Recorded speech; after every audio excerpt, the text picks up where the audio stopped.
Media transmissions from Earth have polluted the Milky Way galaxy with completely unwatchable content. Fearing these signals will spread beyond our galaxy, Captain S and the 01 Legion have headed to Earth to destroy the source of this woke mind virus.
Folks, we will definitely get into it, but Hillary Clinton, please go away.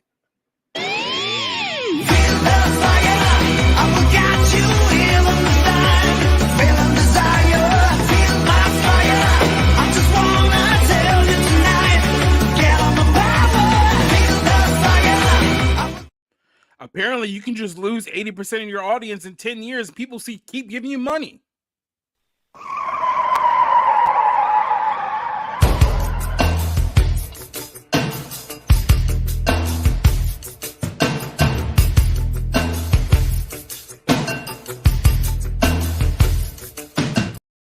I like the new Pokemon. You get to shoot things and enslave things. Not in that order. It's honestly Digimon. It's Digimon. It's the Pokemon game we've all been waiting for. It's honestly better than anything we've gotten out of the Pokemon company in years. But with that said, everybody, hello. Welcome to another Wednesday night here on the Bounding Into Comics channel. Another episode of the 01 stream. I am your host, the editor-in-chief of Bounding Into Comics, Spencer Cooley. And folks, we have so much to get into tonight. There is just news after news after news. You know, I personally thought last week was a little light. Obviously, we had a lot to talk about still, but I thought it was a little light. This week completely blows that out of the water. We have just whatever topic you want to talk about tonight, whether it's video games, Star Wars, Marvel, wrestling, there's something to talk about with it, right? So yeah, it's like Monday blew up. It was like there was no news for a while. Then Monday, it was like, oh, here's a blockbuster announcement. Every company at the same time. Yeah, I was catching your guys' Monday rewind, and you sort of started off like, yeah, there wasn't a lot over the weekend, and then it sort of all just started trickling in, and you two were just like ramping up. Oh yeah. But yes, before we get into everything we have to talk about tonight, obviously I want to introduce two of the best guys I know, two of my best co-workers, two of the best analysts, just two of the greatest guys I know. Jacob of Society Reviews and Cider of Ciderverse. I guess that's what I'm going to start saying now that we're ramping up to your Kickstarter launch. So we'll start saying the Ciderverse. The Ciderverse. Yes. How are you guys doing tonight? Obviously, or yeah, I don't know why I said obviously. How are you guys doing? No, I'm doing pretty well. I'm sober. I'm the sober one here tonight. I just got home about 20 minutes ago, and now I got my orange juice in. I got my pizza ready to go, so we're ready to rock and roll. Oh, dude, you've got like the 13-year-old sleepover like going, and I say that in a good way. Like I want that. I want that for dinner. Yes, obviously before we have a lot to talk about tonight. It's going to be a great show, but before we get into everything, let's go to the chat. Let's say hello to you beautiful people. Obviously the first one here tonight was DC3 saying hello everybody. Oh wow, so are we jumping into that non-versial rabbit hole? Do you mean like non-traversy? Is that what you mean, like non-traversial? And then to that I ask which one? Palworld, because that's we're gonna get into that. I know all three of us are gonna have thoughts on that. We have Leslie Tarkin saying, hail to all you lovely people. Hail to you, Leslie. Always a pleasure to see you. Hey, it's me and HD saying hello to DZ and Leslie. Not us. Boo. Get out of here. Chaos God Luzbo, also known as oh my gosh, nowadays I don't remember your Lopter, that's what it is. Our good boy Lopter is back, saying hello, I'm back. Yes, very long time no see. Glad to have you back. He says a lot has changed. I would hope so. It's been like, I want to say almost like a year since we last saw you. Let's see. Mr. Grant Gregory, what's going on, Grant? Saying what's happening, people. And also, as always, release the Cider cut. I guarantee you, if you let Cider sit down for a weekend, that's all you need. It's just a weekend with the Snyder cut. He could probably give you something better. He might have to AI storyboard some things, but he could definitely give you a better cut of that movie. I guarantee it. Let's see.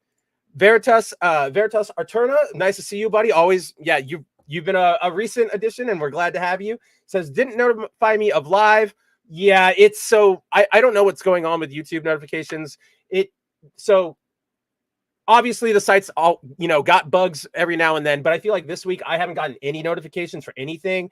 I didn't get a notification for Jacob's show. For mine's like last week, it was like it wasn't sending out like any notifications, which is just yeah, it like does that every now and then. It just every now and then it happens. There's not a lot we can do. We can kind of just wait for them to get their act together. But yeah, that's why I think I said it last night, Jacob, for your stream. I was like, yeah, I'm late, and that was because I rely on those notifications to know when you guys are live. Let's see. Tehillim says shalom and good to see you all. Good to see you, Tehillim. Always a pleasure to talk to you.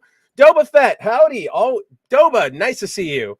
Let's see. Society Reviews. How you doing? Our good friend Jacob in the chat now. Let's see. We've got Dante. I know. I speak only for myself. Dante Eric's in the chat saying fire, and rock on. And yes, we have Rod Priester. YouTube has been extremely buggy this week, right? Yeah. So Rod's seeing it too. I don't want to go so far as to say they're trying to intentionally, shutter us. I just think it's the site needs an update. The site needs its coding fixed, all that sort of fun stuff. And then, yes, DZ is saying, yes, non-controversial. Lopter says, the fact you're able to remember my old name from so long ago brings joy to my heart. It's just one of those things that sticks in. Maybe I'm just, my mind is built for that with pop culture and video game characters and all that stuff. Like, I just remember, it's like Pokemon. Like, oh yeah, I know what a Charizard is, but I also know all of its forms before it. Remove your ad block. It's a built-in feature. Oh, are you talking? The ad blocks are blocking notifications now? Are you serious? I haven't heard that, but I would absolutely believe it, knowing how badly they're fumbling the entire ad block bag. Okay. And by that, I mean, they don't have there's no partnership with ad blocks, but for those who don't know, like a couple months ago, YouTube was like, oh, we're going to start taking a stand against ad blockers. We're going to, what did they do? They stopped letting the site be accessed. It was really weird. Like, it happened to me. Well, but what they did is they made sure that they programmed an AI to sense your ad blocker to block you from being able to watch YouTube videos after 4 or 5 videos a day. So if you had an ad blocker, like any kind of one you downloaded for Chrome, for instance, or perhaps the Brave browser, you were automatically being shut out of videos at a certain point during the day, unless you disabled that or bought YouTube Premium. And that was never doing that. But yeah, so if you guys, that happened a couple months ago, and the great part about it was, well, for a day it worked, and people were like, oh, I can't get in, maybe I have to disable. The ad blockers immediately got around it, and the YouTube's announcement of it made more people go out and get an ad blocker, which was the best part of it. People went, oh, I didn't know that was a thing I could do, and they went and got it. So block all those ads. But to that end, Mr. Grant Gregory, I believe it, and I would be definitely interested to see if that's actually what's happening. Let's see. We have the lovely Sherry. Hello. Always a pleasure to see Sherry. RJ McCready says, look who was Knuff. It was definitely not Hillary Clinton at any point in time. Kate J says, evening. Always happy to see Kate in the chat. Luigi the Metal 64, happy to see you, buddy. And he says, Palworld has a body type option while hypocritically sexting the creatures to be male or female. Yes, don't worry. We're going to get into that. I think that will probably be our first topic of the night. I just want to address one thing. I saw somebody ask one question. where was it? Oh, I know. See, Veritas is asking, or he's replying. Hey, it's me in HD asks, has anyone checked out the new Prince of Persia? And then Veritas says, yeah, I like the new Prince of Persia, but it's not for everyone, sadly. I haven't checked it out yet. But I've heard nothing but good things about it. I've heard it's like a throwback to the old school 2D platforming versions of Prince of Persia.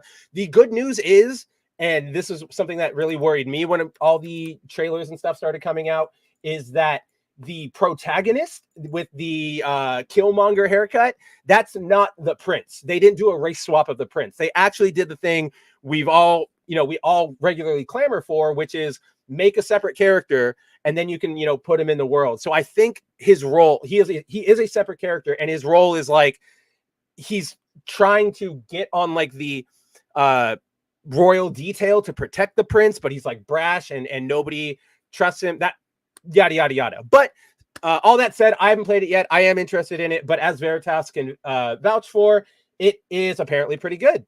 But with that said, Cider, let's get into another video game related topic. I think it's the one everybody wants to talk about tonight. Sir, another 6 million people have purchased Palworld. I love this. The George Bush meme. A second Palworld spike has hit Steam.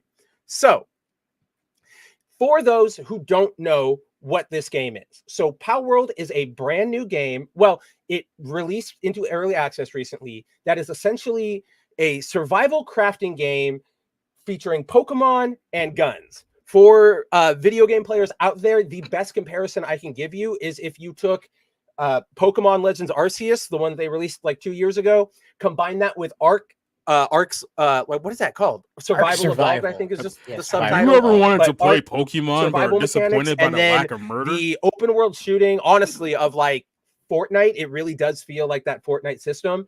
And yeah, so it's that all thrown together, and unsurprisingly, to the again, the only people who are surprised by this are really up there, but Western Nintendo game CEOs or insane Pokemon stands, as we will get into. But the game has been like everybody loves this game. Cider shared that meme a couple seconds ago, but it's not like that meme, as funny as it is. It's insane. 6 million players right now. I think, is that the last count they did? I know they're doing it like every day. And, every day it's, oh, we hit 5 million. Oh, we hit 6 million. Oh, we hit 7 million. People love this. And one of the big reasons I think, at least, that people love this is because for the last, what is it? Almost 3-4 releases or generations of Pokemon outside of Arceus, they've all been lazy. They've done nothing to improve on the formula, right? And especially, what was it? Sword and Shield, when they made that jump to the Switch, and we found out, they weren't properly animating things. Everything was glitchy. There was just nothing to do. This is basically what everybody wants, and I think it's a good thing, because I hope this lights a fire under Nintendo's butt to say, make something good. Put some effort into your game. Stop having borderline fans make better content. You can tell that there are a lot of, obviously it takes inspiration from Pokemon. I don't think they're trying to hide that at all, right? So you're going to see some monster designs that are similar, yada yada, take some inspiration here and there. But overall, this is a brand new IP, brand new game, a fledgling company. This is only their second game, and their first game was like a very generic Farmville. What do you call those? Like live service games that you just throw onto mobile. And so this is a huge effort. This is blowing away everybody. And of course, as I noted above, it has its detractors. Obviously, you have a lot of people who are going and screeching that this is just a Pokemon ripoff, which is far from the truth, right? Yes, it has inspiration, but there's absolutely nothing else in common between the game mechanics, the characters, everything else to do with it. It's just a full-fledged ecosystem unto itself. But of course, that's not going to stop people from game journalists to Pokemon fans to everybody else losing their minds. But before we get into that, let's turn it over to you two. What do you guys think of Palworld? It's great if you like Pokemon. Nothing. Jacob's muted. I'm not muted. Can you guys? You're the one that can't hear us, buddy. Yeah. Oh, yeah. Nope. My adapter fell out of my headset. That's why. So, yes, never mind. Keep going. Yeah, I'm back. Yeah, okay. So this is the thing, like, do you remember when Sword and Shield came out and they said, okay, then someone came out and made like a gun version of the dog? Do you remember that? So yeah, it's Pokemon, it's Pokemon Gun. We finally got Pokemon Gun. Finally. It reminds me of like those old like Gmod like type of like yes. Somebody was like, why don't we just make a game based on this? It's like, what about the legality? And somebody said, what about the legality? Well, yeah, what about it? So what? Yeah, dude, that's exactly it. I love that. Pokemon Gun. I have that edit sitting on my computer. It's one of my favorites in the world. So one thing I don't, before, obviously we have a lot to talk about with this game, but one thing I wanted to point out that I think is a big, like, this alone made me want to give the devs money, right? Which is, so this game is in early access. It just came out Monday, I believe, maybe Friday, but the game is fully playable. It has no DRM, meaning if you go and you pirate this game, you can fully play online with people who bought the full game. Nobody, there's no server checks and nobody's going to kick you off. And to me, that's a smart way of doing things, that, you know, to show that, yeah, you own the game. You can kind of do whatever you want with the game. Try it out. Come on in. That to me is better than like, nope, we're going to, you know, bog down your computer with Chinese Bitcoin miners and, you know, require you to be always online and all that kind of stuff. So like that little bit alone makes me want to go, here's all of my money. Speaking of giving money, we do have a new member. Oh my gosh, Mr. Gregory became a member. Wow. So two things. One, thank you so much, Grant, for becoming a member. Number two, yes, guys, in case you forgot, because it has been a while, we do have YouTube memberships. They are open. You can support us financially. And at the moment, we don't have any members only offerings. That was on John's plate before he left the site. So Cider and I, we are working, you know, to get some offerings, some members only streams, all that kind of stuff. So yes, if you want to support us. It would be awesome. We don't have anything special to offer yet, but it is coming. And yes, welcome aboard, Grant. Always a pleasure to have you. And Mr. Gregory just five more. Wow, dude, you're way too generous, Grant. Hey, it's me in HD says, how can you join on the phone? I believe you just have to click. Actually, I don't know. Somebody in the chat will be able to tell you. I know that on desktop there, you'll see in the chat, there will be a, what is that? Like a present box icon, and you click that. If you're one of the lucky 5, you can grab it and it's all yours. So let me find this graphic real quick. Do you have the graphic, Cider, or have you seen it, of the Dragon Quest comparison thing? Nope. The Dragon Quest monsters. Okay, let me. Nope. So Palworld has taken over Let's Plays, though. Like from Twitch to YouTube to Kick, everywhere you can stream video gaming. All the streamers, it's become massive. All the streamers have been looking for like the next big thing, because they've been like abusing the hell out of like Dead by Daylight, Among Us, and like Fortnite for like the last GTA 7 years. Forever. Yeah. Among Us has been people's entire career in the gaming community. Yeah. It's gotten to a point where it's like they're literally just like trap playing Among Us, because that's the only thing on their channel that gets views anymore. So it's like they become a slave to Among Us. Yep. They wake up, they pour the whiskey in their coffee, and then they like click on the Among Us button, and they're like, let's get to it. Oh gosh. In comes this thing that's like, hey, I've got the solution. If you like Fortnite, we got that. If you like Pokemon, we definitely got that. If you like guns, we got that. If you like enslaving things, we definitely have that. Yeah, like you could. This goes so much more than Pokemon. You know, it's not just capturing and fighting. It's capturing. It's fighting. It's building factories. It's as you can see in the footage, like violating you make a animal legit labor farm. laws. Yeah, whatever. And then on top of that, you're gonna start adding Digimon to the things. And now we're literally gonna have like anime like turf wars now. Love it. Yeah. So that's actually why I brought up the no DRM fact. That's what you just said was what I wanted to get to, is that this game is like it's such a hit that we already have Digimon mods coming out for this game. Like there was one, I believe Cassie shared it with you, Jacob, but there's one that puts Garurumon in here, and he looks perfect. Like he looks exactly like Garurumon. And yeah, it just goes to show that when you give people a good experience, like a good game, a good experience, they're going to be willing to not only play and give you money, but also do like put in effort and build upon your work with mods and stuff, right? With one of the best sort of examples or counter examples of this in recent memory is Starfield.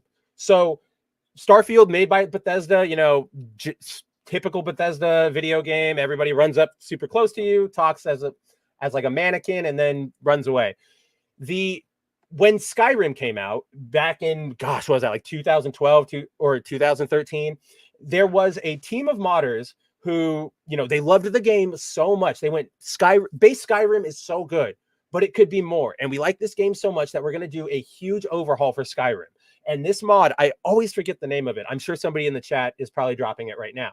But the mod, you know, graphic overhauls, it added new characters, new voice lines, it had quality of life improvements, new menu options, just a lot of stuff to give people who love Skyrim a better experience. When Starfield came out, that team said, okay, yeah, we're going to do the same for Starfield. We love Bethesda games. Don't worry about it. 3 weeks into the Starfield's release, that team came out and said, never mind. Like, we don't want to do this, because their quote was, if Bethesda is not going to put any effort into this game, why should we? And that's just like, it encapsulates, at least to me, where we are in video games. I like, one of the things I wanted to bring up about Pokemon, specifically Cider and XY, was those or in Sword and Shield, the animations in Sword and Shield were worse than Pokemon Stadium 1. At least, like, do you remember that? Because in Pokemon Stadium 1, you know, they would yell, or, you know, they use Screech and Eevee would lean forward at least. It might be the same animation Eevee uses for water gun or whatever, right? Yeah, you remember. Mm-hmm. So, you know, very, very minimal. And sometimes there were dumb ones where it's like, oh, they use Surf and they just rise up on a wave and come back down, right? And it dies immediately. Yeah. Oh, yeah. Obviously, Surf is the GOAT. This is the best move of all time. But in the oh gosh, what are we talking about? Now I'm all in on Surf. No, wait, what legitimately lazy animations? Yeah. Oh yes, lazy animations, thank you. In Sword and Shield, you wouldn't even get that level of animation, right? One of the ones I remember is the dog, that legendary dog with the sword. You know, if it used tail whip, the model wouldn't whip its tail specifically. The model would just turn around and shake. Like, there was no specific animation for it. It was just weird generic movement command. And then there was like special tackle moves where he wouldn't even move. He would just literally glide around the stage, hit them, and go back to there. Like, if you're going to be that basic, I'd rather just have like an Asian developer like show up on screen going like right. Oh yeah, there you go, Cider. Like, you have it right here. This is so bad. And again, this was their Switch debut. This was Nintendo and Game Freak going, oh yeah, we're going into the next gen. Let's do this. And so to this end, obviously, a lot of people have not been satisfied with Pokemon in recent years. Obviously, you heard it from me. You heard it from Cider. You can see it in this video. Now, Palworld comes out. It blows everybody away. And of course, as I mentioned at the top, you have people coming out going, oh, it's just a giant ripoff. Everything, you know, Pokemon Company should sue them. Nintendo should sue them. These are all like, none of this is original. So anybody saying this is dumber than like salt, like dumber than rocks. Like, I don't know the right way to communicate how dumb you are in a PG way. So because one, this game has been on radars for months. Like, I feel like I heard about this game a year or two ago, or a year and a half ago. Like, it didn't just pop onto the scene out of nowhere. To that end, if Nintendo actually was going to do something, they would have done something.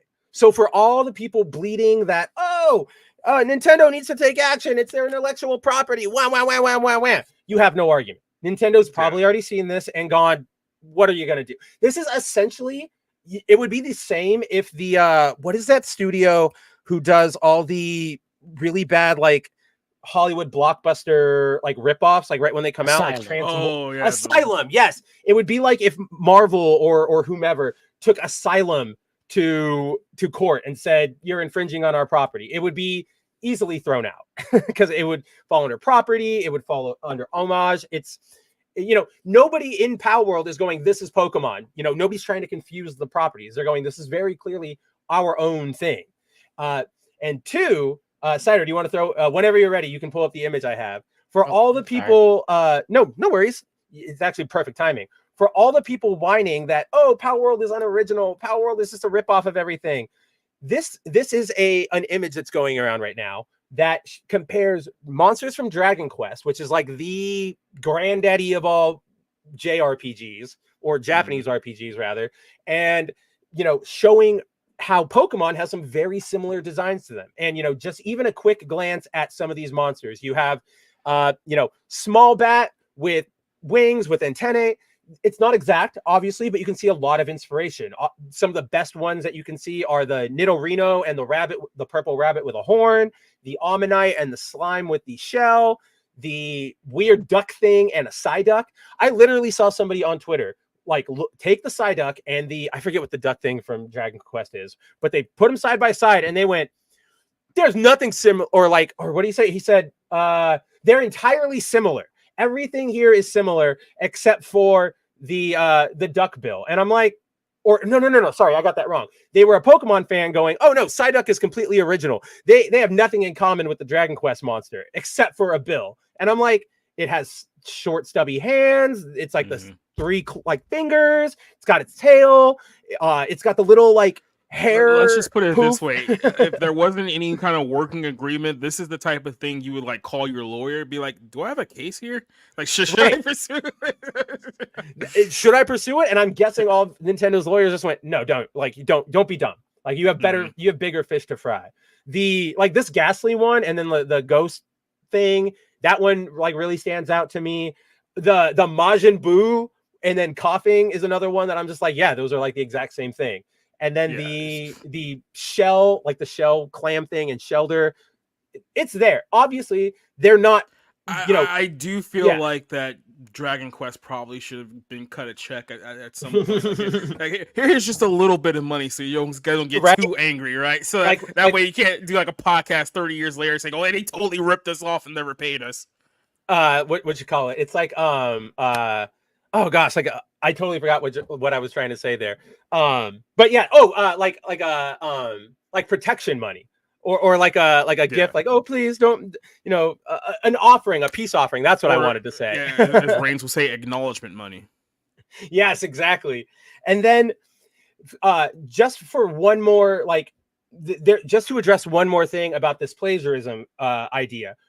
You might, in case you guys have seen the discourse going around Twitter, one of the biggest points that is being made or that the Pokemon defenders, Palworld detractors are trying to make is that, all of these creatures were made with AI. These are AI art designs. These are AI models. And it's all based on one specific tweet where the developer, the lead designer of the game, basically said, oh, wow, the concept of generative AI could be really cool for a video game. He thought it was a great idea. I think he either made it or he proposed a basically Among Us, but it would be art based, and you would everybody would draw, and then they would reveal it, and you're supposed to go, that's the AI one, right? And that was going to be trained from its own data set, not from public art.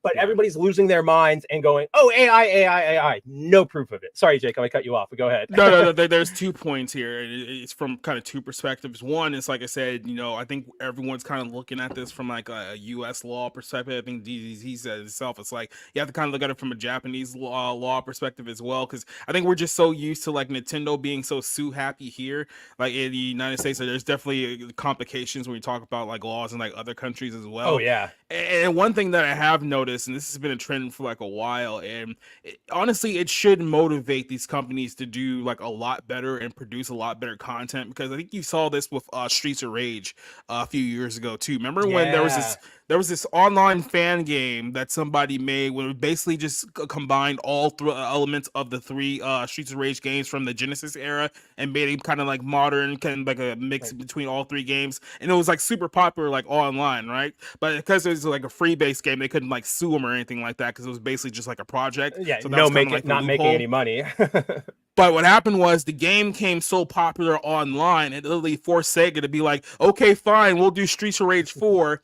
And then the hilarious part was that Streets of Rage 4 was significantly worse in quality than the fan-made game that came out that everyone like loved. It's like you compared the fan-made game to whatever they did with Streets of Rage 4, and it was like, this game is still way better than the one that Sega actually backed. Right. So well, see, that's why I think a lot more devs should go the Sonic Mania route, because Sonic Mania is a fantastic game. It's like the best 2D Sonic game we've gotten since 3 and Knuckles, and it was made by a complete fan team. And when Sega saw that being developed, they went, no, come here. You make that for us. Like, we want to pay you to make our Sonic game. And it worked out for them. Again, like, it's great. I love that game. I know if Josh was here, if he's in the chat, he's gonna like be gushing about that game, but he's probably out being there British. Was another one recently, I'm not sure if you guys ever heard of it. It's called Sonic 3D and 2D. Somebody essentially took like the baseline for Sonic 3D Blast, which is the final game on the Genesis era, and converted it to like a 2D style set. So they basically took like the sprites from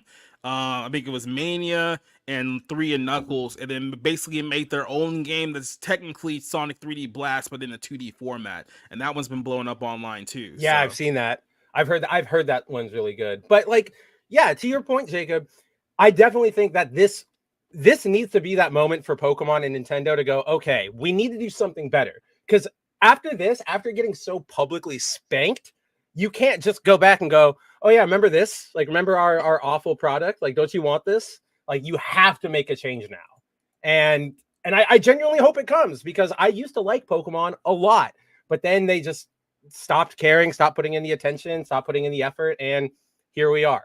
Yeah, I mean, look, I'm the wrong person to talk about Pokemon, because I've said this repeatedly on this stream. I stopped playing after like Gold and Silver. I was like, you had me at the original idea of, oh, catch 150 Pokemon, you'll be a master. It's like, okay, great. And then like 2 years later, oh, we added another 100. It was like, oh, okay, I'm close enough that it still doesn't matter. It's like, oh, we added another 100. It's like, I'm out.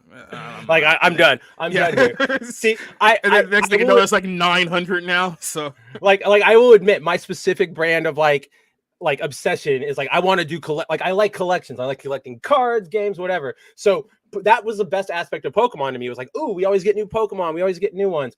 I admit, I was like, okay, we're getting a little like thick here. Maybe we can calm it down. But then I don't remember which generation it was. They went, oh, we're not going to include all the Pokemon. We're just going to have like some of the 900.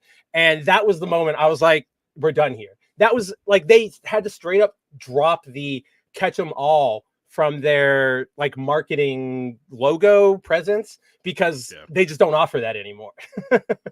I mean, it reminds me of, there was another one not so long ago that had a similar product. It just blocked it right out of my mind. I'll pick it back up. Good old Spencer moment.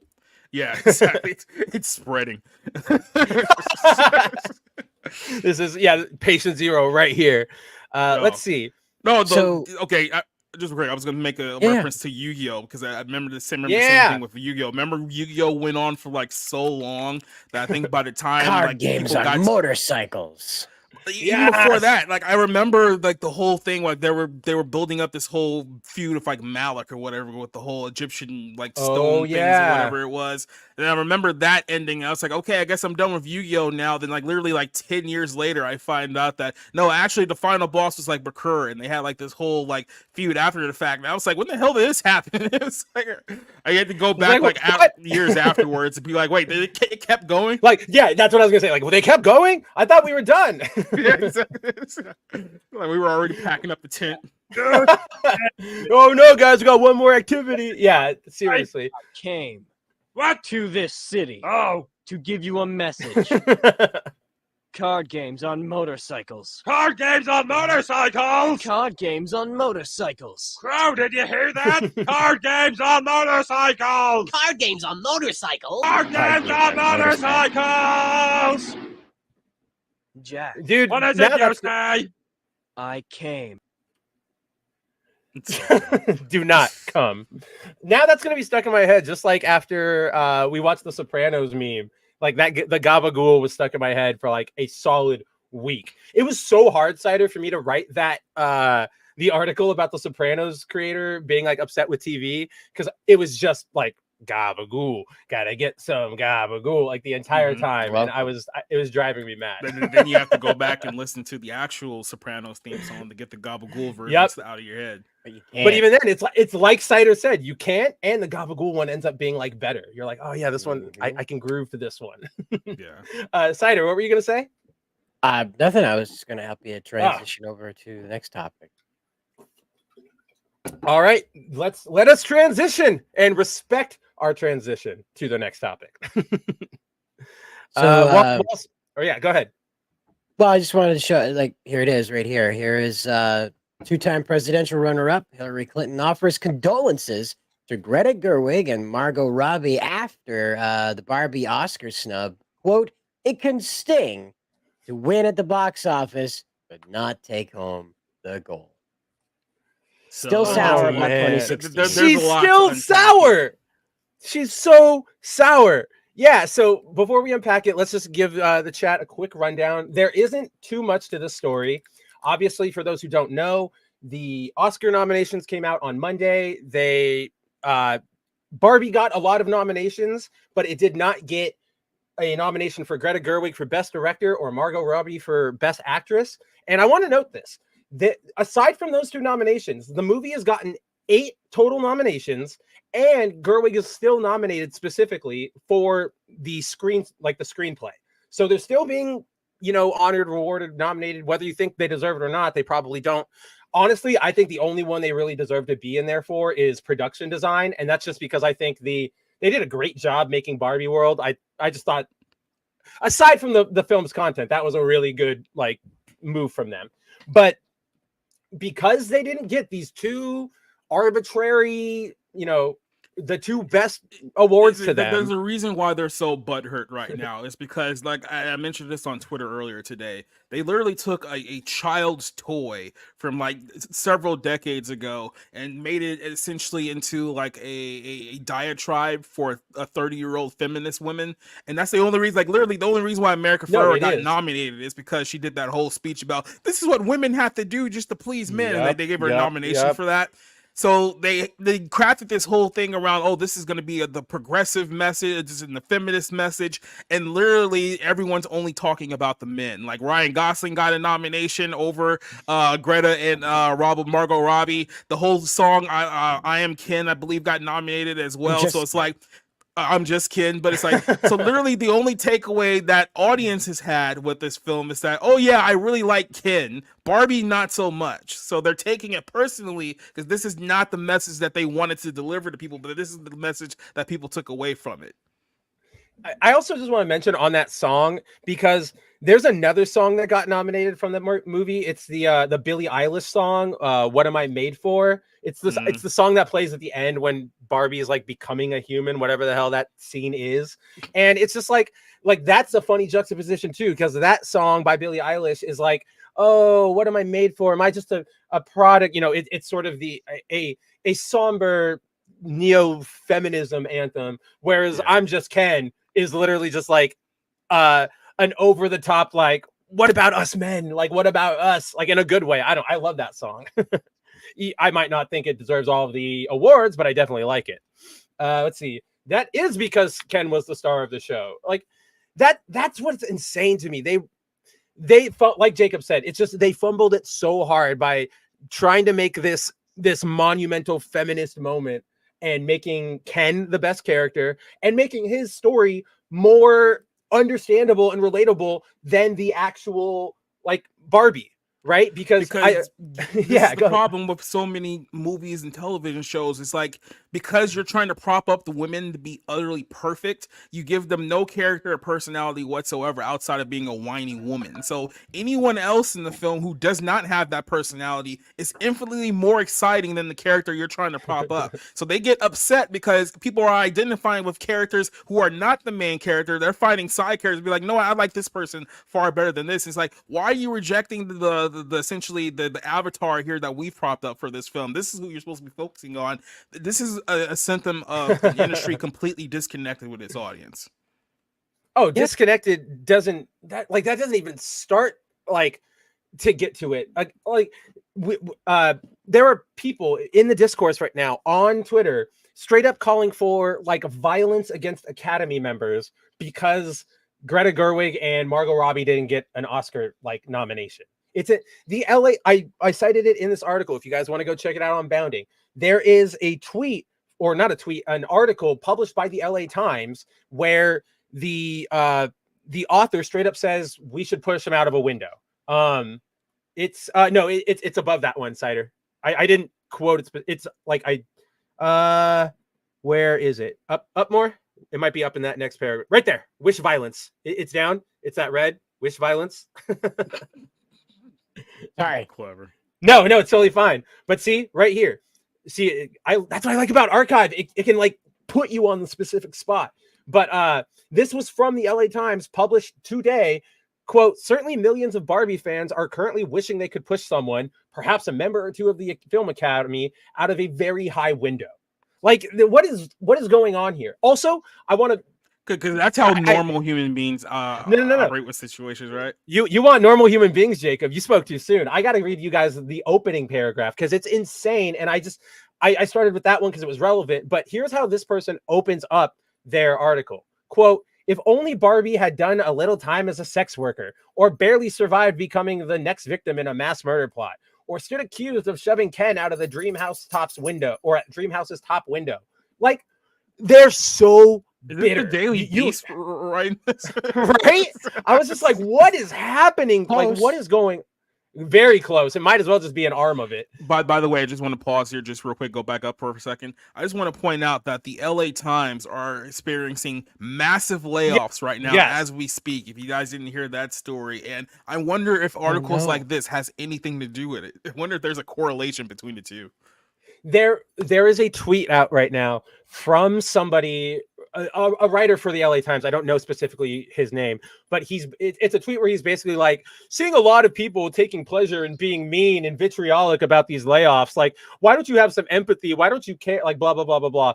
And people shot back with, like this you, and it's a tweet. It's an article from him that he published to the LA Times that was like, if I was in charge of California, anybody who wanted to work in public service, cops, firefighters, whatever, you get the shot or you get fired. And it's just like, well, why should we have empathy for you trying to ruin our lives when you have no empathy for us, for just not like wanting to get a jab? It's so insane. They're so full of themselves. It's the meme of, you think you hate journalists enough, but you don't. You truly don't.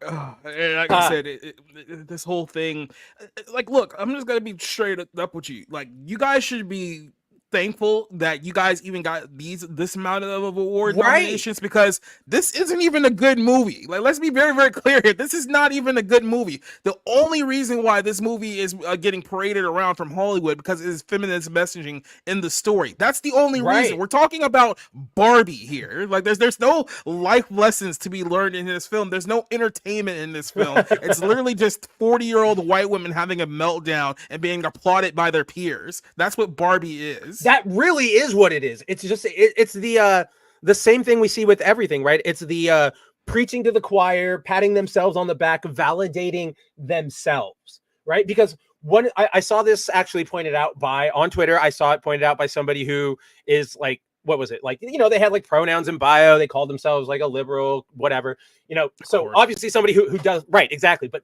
I mentioned that because this is somebody who does not think like us at all. And they were basically like, wow, they tore apart the monologue because they were like, this is the most first worldy problem thing I've ever heard in my life. This isn't actually, standing up for issues women face. This is, getting mad at your boyfriend for leaving his socks on the table or on the floor or whatever, and the tweeter was like, what about, people who are getting honor killed or enslaved out in the Middle East, like that kind of stuff in their face. Right, exactly. And it's like, oh, they don't really care about that. It's performative. It's sort of like what Cider was saying about, at least I think it was Cider last week, about how if DC or Marvel wants to be progressive or whatever, they make Superman gay, but it's not that Superman. It's your own special like side thing. That's what this is. For women, it's, we're not going to take a real big stand on any real issues out there, But this lets us go, oh, we feel so good about ourselves. We totally, we stuck it to the man. Oh, we're doing something and not just wasting away. Yeah. But speaking of wasting away, and yes, Eccentric Banana, first of all, hello, welcome, buddy. So it's a cat lady cope. I'm assuming you haven't seen the movie. And so the answer to that is just yes. Like it is 1,000% cat lady cope. Here's my favorite moment of cat lady cope in that entire movie. And it's one that I think a lot of people don't remember because there's so much crap in that movie. But in the movie, there's a moment, or when Barbie gets to the real world, one of the first things she does is go to find America Ferrera's like daughter at school to try and like connect her and figure out what's going on and sort of, just get to the, get the plot rolling. She gets to the school and it's her daughter. The daughter is sitting with like 3 friends at a lunch table, and she goes up to them and she goes, "Hi, like, blah, blah, blah, blah, blah." And they're like, well, "Who are you? What's going on?" And they're like, teenagers, they're all in hoodies, yada, yada. And she's in this bright pink cowboy outfit. And she basically is like, I'm Barbie. Don't you remember playing with me? Yada, yada, yada. Like, I'm here to bring happiness. Typical spiel. And the daughter goes, like, "Ugh, are you kidding me? We haven't played with that sexist thing. Like, none of us like that sexist marketing ploy or whatever." And there is a girl, one of the friends goes, "I actually really like Barbie." And they all like look at her and go, and like shut her. Yeah, they scowl at her and they shut her down. And the way they like film it and the way they hang on her, it actually made me feel sad because they hang on her for like a second longer than a normal shot would. And she like looks down and like actually gets sad. And it's like that right there was the biggest black pill to your movie. You literally had what I would assume would be your target audience, right? Like you want to talk to the younger generation. You want to convince them. But then you present, people who act like that are mean and not friendly and you don't want to be around them. Like, what is happening here? And again, it's another bit of that anti-sincerity that we see so much of in Hollywood these days, right? That girl got made fun of because she sincerely liked something that the in-group, out-group, whatever group you want to call them, they didn't like. Oh, you can't like Barbie genuinely because we have problems with it. We don't like it, so you can't like it. Like it's so shut up. Like, but to your point, Jacob, like, yes, this is not art. This is just this is Barbie getting all these nominations feels like the equivalent as if what was it? No Way Home won all those nominations they tried to give it like 2 years ago, right? Yeah. Like this is not quote unquote like to borrow a page from our good friend Rob Motto. This isn't a celebration of art, and I mean, yeah, it hasn't been in a long time, but this sort of just on its face reveals like this is just marketing. This is, you pay for marketing, you pay for the award so that you can slap it on your box and go Academy Award winning film, and then nobody really checks outside of people who, I don't know, like us, like, oh, what did you win an Academy Award for?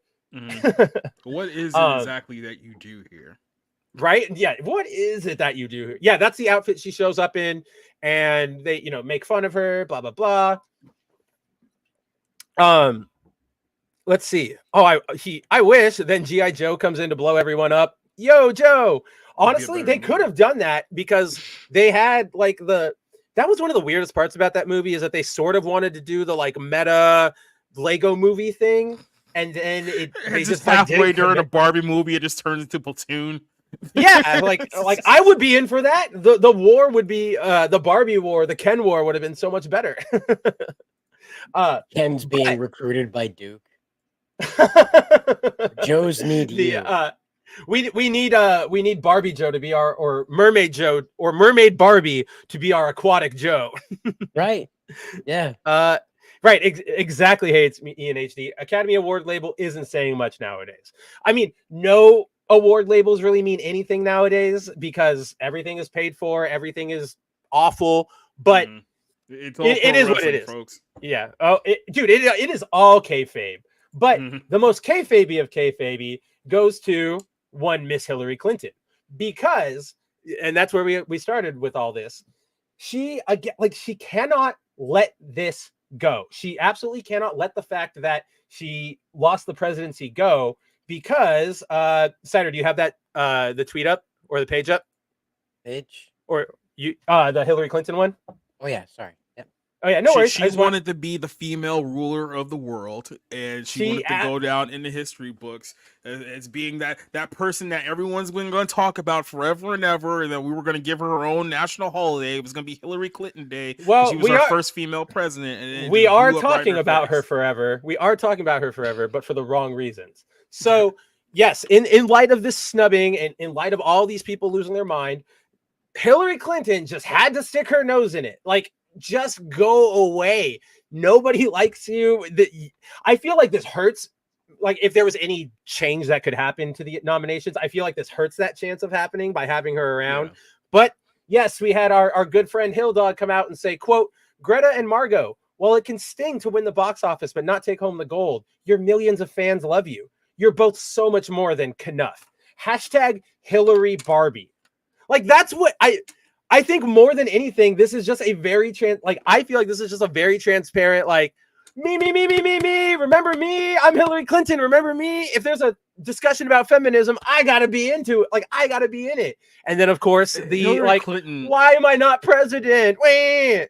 Hillary Clinton is just the perfect textbook example of why women got stoned in Jerusalem in 30 AD. That's when it comes down to it. She is just the absolute worst when it comes to everything. You know why women's suffrage took so long to get here? This is why it took so long to get here.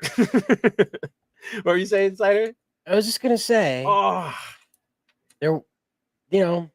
somebody thought it was a good idea. I don't. Okay, think so. okay. Oh, good. Oh, is that the Barbie that they drug into the van to pretend like she was totally fine that one time she passed?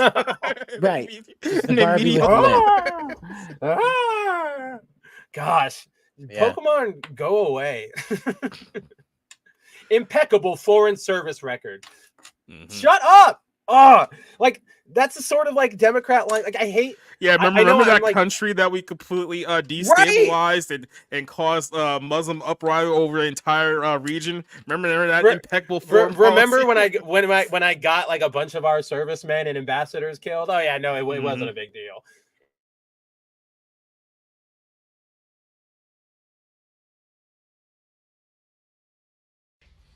Ha! Got him. Got him. See that? He's gone. He's exited Minecraft, ladies and gentlemen. You see that?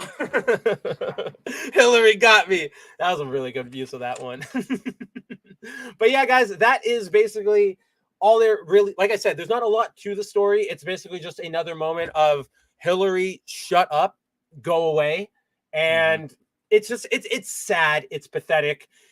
Oh, yeah, that's really all I have to end on it. It's sad, it's pathetic. Go away, Hillary. Please. And then before we move on to our next topic, I want to hit the chat because I know we've gone 2 topics without talking to you guys, and that's our bad. We just got caught up in everything. It's a 21 million view. Kate J says, going back to Palworld, it's Pikachu, but with pew-pews. It absolutely is. It's great. One of the I don't know if you've seen the clip, Cider, but I know that there's a weapon where you can like stuff the pals into like a cannon and shoot them and they become like a projectile. It's pretty great. Like it's so good.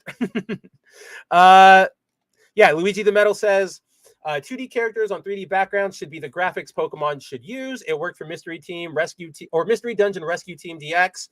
I agree with that, but that also like runs up against a way larger conversation about video games need to stop going for realism right now because we are in an uncanny valley where everything just ages like milk after a year because ages like Hillary Clinton.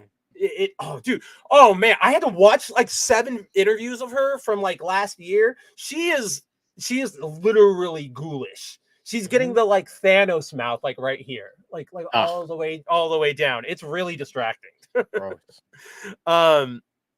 Yeah, exactly. Hey, it's me in HD. Imitation is the highest form of flattery, gentlemen.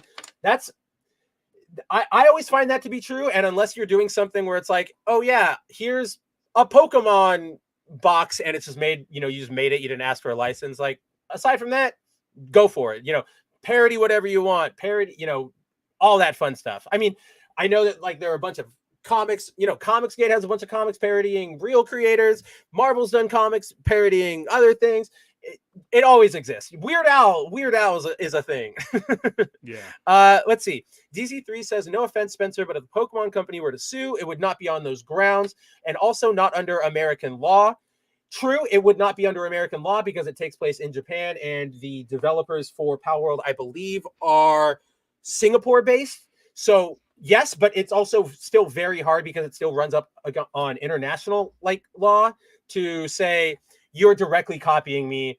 And one of the big elements is going to have to be to prove, are you maliciously trying to trick people into thinking this is Pokemon and an officially Pokemon branded thing or not? That's going to probably be one of the biggest determiners. Right. Like Luigi says, basic designs can never be copyrighted. Car companies are allowed to make cars with wheels. Right. And that's where a lot of these complaints are coming from. They're going, oh, that's a tree with eyes, or that's a dog that has lightning powers. And it's like, you can't copyright this is literally just a giant tire. You know what? I'd be in for that. I would be 100% in for that. Just tire chew. Tire chew. Finally, the GTA Pokemon crossover we've been looking for. Let's see. Yes, do other things besides Pokemon Go anime. Time to bring in more franchises.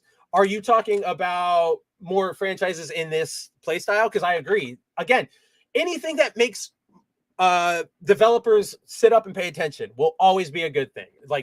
You'll never convince me otherwise. More sports stuff contracts to streaming platforms than crap cable TV. Oh, we're gonna get into that. That is you're blowing our cover. Let's see. Yep, there's Hey It's Me in HD. Similar nomination snubs have happened before, so not that surprising. They happen all the time for films that are way, way, way, way better than this, right? It's not a film, but it's the most recent example of this I can think of. Better Call Saul. It was nominated 15 times for 15 Emmys, didn't win a single one. A single one for probably easily one of the top 5 shows in the last 5 years. So that's what. But it didn't have a single black female lead that's also a lesbian. You're right. You're right. No amputees, no diversity, no very special episodes where they talk about school shootings. A deaf woman didn't fight a blind man. There was no good show without that. We can't have entertainment in America without cripple fights. That is the standard nowadays. Right. Gotta be different from the Japanese somehow. And it's that philosophy of it doesn't matter how we're different as long as we're different. Let's see. Hey It's Me in HD says Jacob is right. People cared that they ruined Barbie, but Ken not so. Yeah, but that's because I don't think Ken was ruined. I think Ken was given a fantastic character. He was perfectly written. But fantastic character on accident, though. Because like I said, they had no intention of making him as likable as he ended up being. The whole thing was a complete backfire on their part.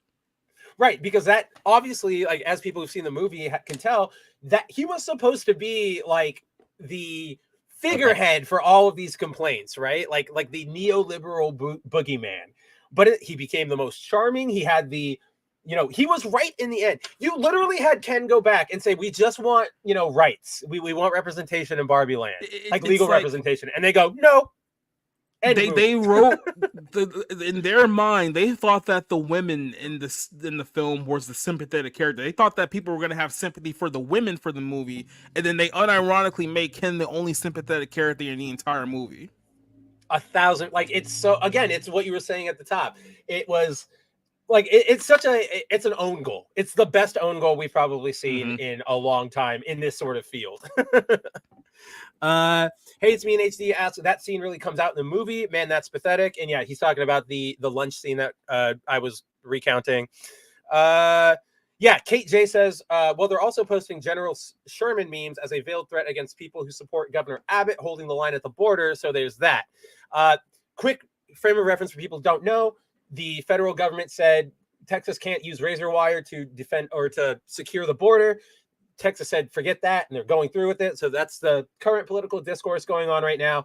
And a lot of those people, Kate, who are all in on the Disney train or on the Barbie train and are threatening violence are the same ones who are reacting to this with just outright declarations for Civil War. Imagine like that sounds like a Family Guy skit. It's like usually like people like halfway on the fence yelling, "Stop putting razor wire out to keep me out." It's like, well, get off my fence. It's like, don't put the razor wire. It feels like one of those type of bits where they're just like yelling at each other over complete nonsense. This is like our real life now. Like an old school, like a Monty Python bit. Like there'd be some like confusion in the words they were using. Like, get off my wall! I'm not on your wall. Razor wire on the fence. Why not? Because I can't climb the fence. Then well, get your ass out of my face. Get your face out of my ass. Yeah, exactly. Things like that. Well, isn't that the point? Well, not anymore. But I want to. Like, it would be that. Well, see, it pans over to like. From the U.S. border thing to like the U.S. hurdle competition, right? That's the joke, is that they're barbed wiring the hurdles instead of the fences at the border.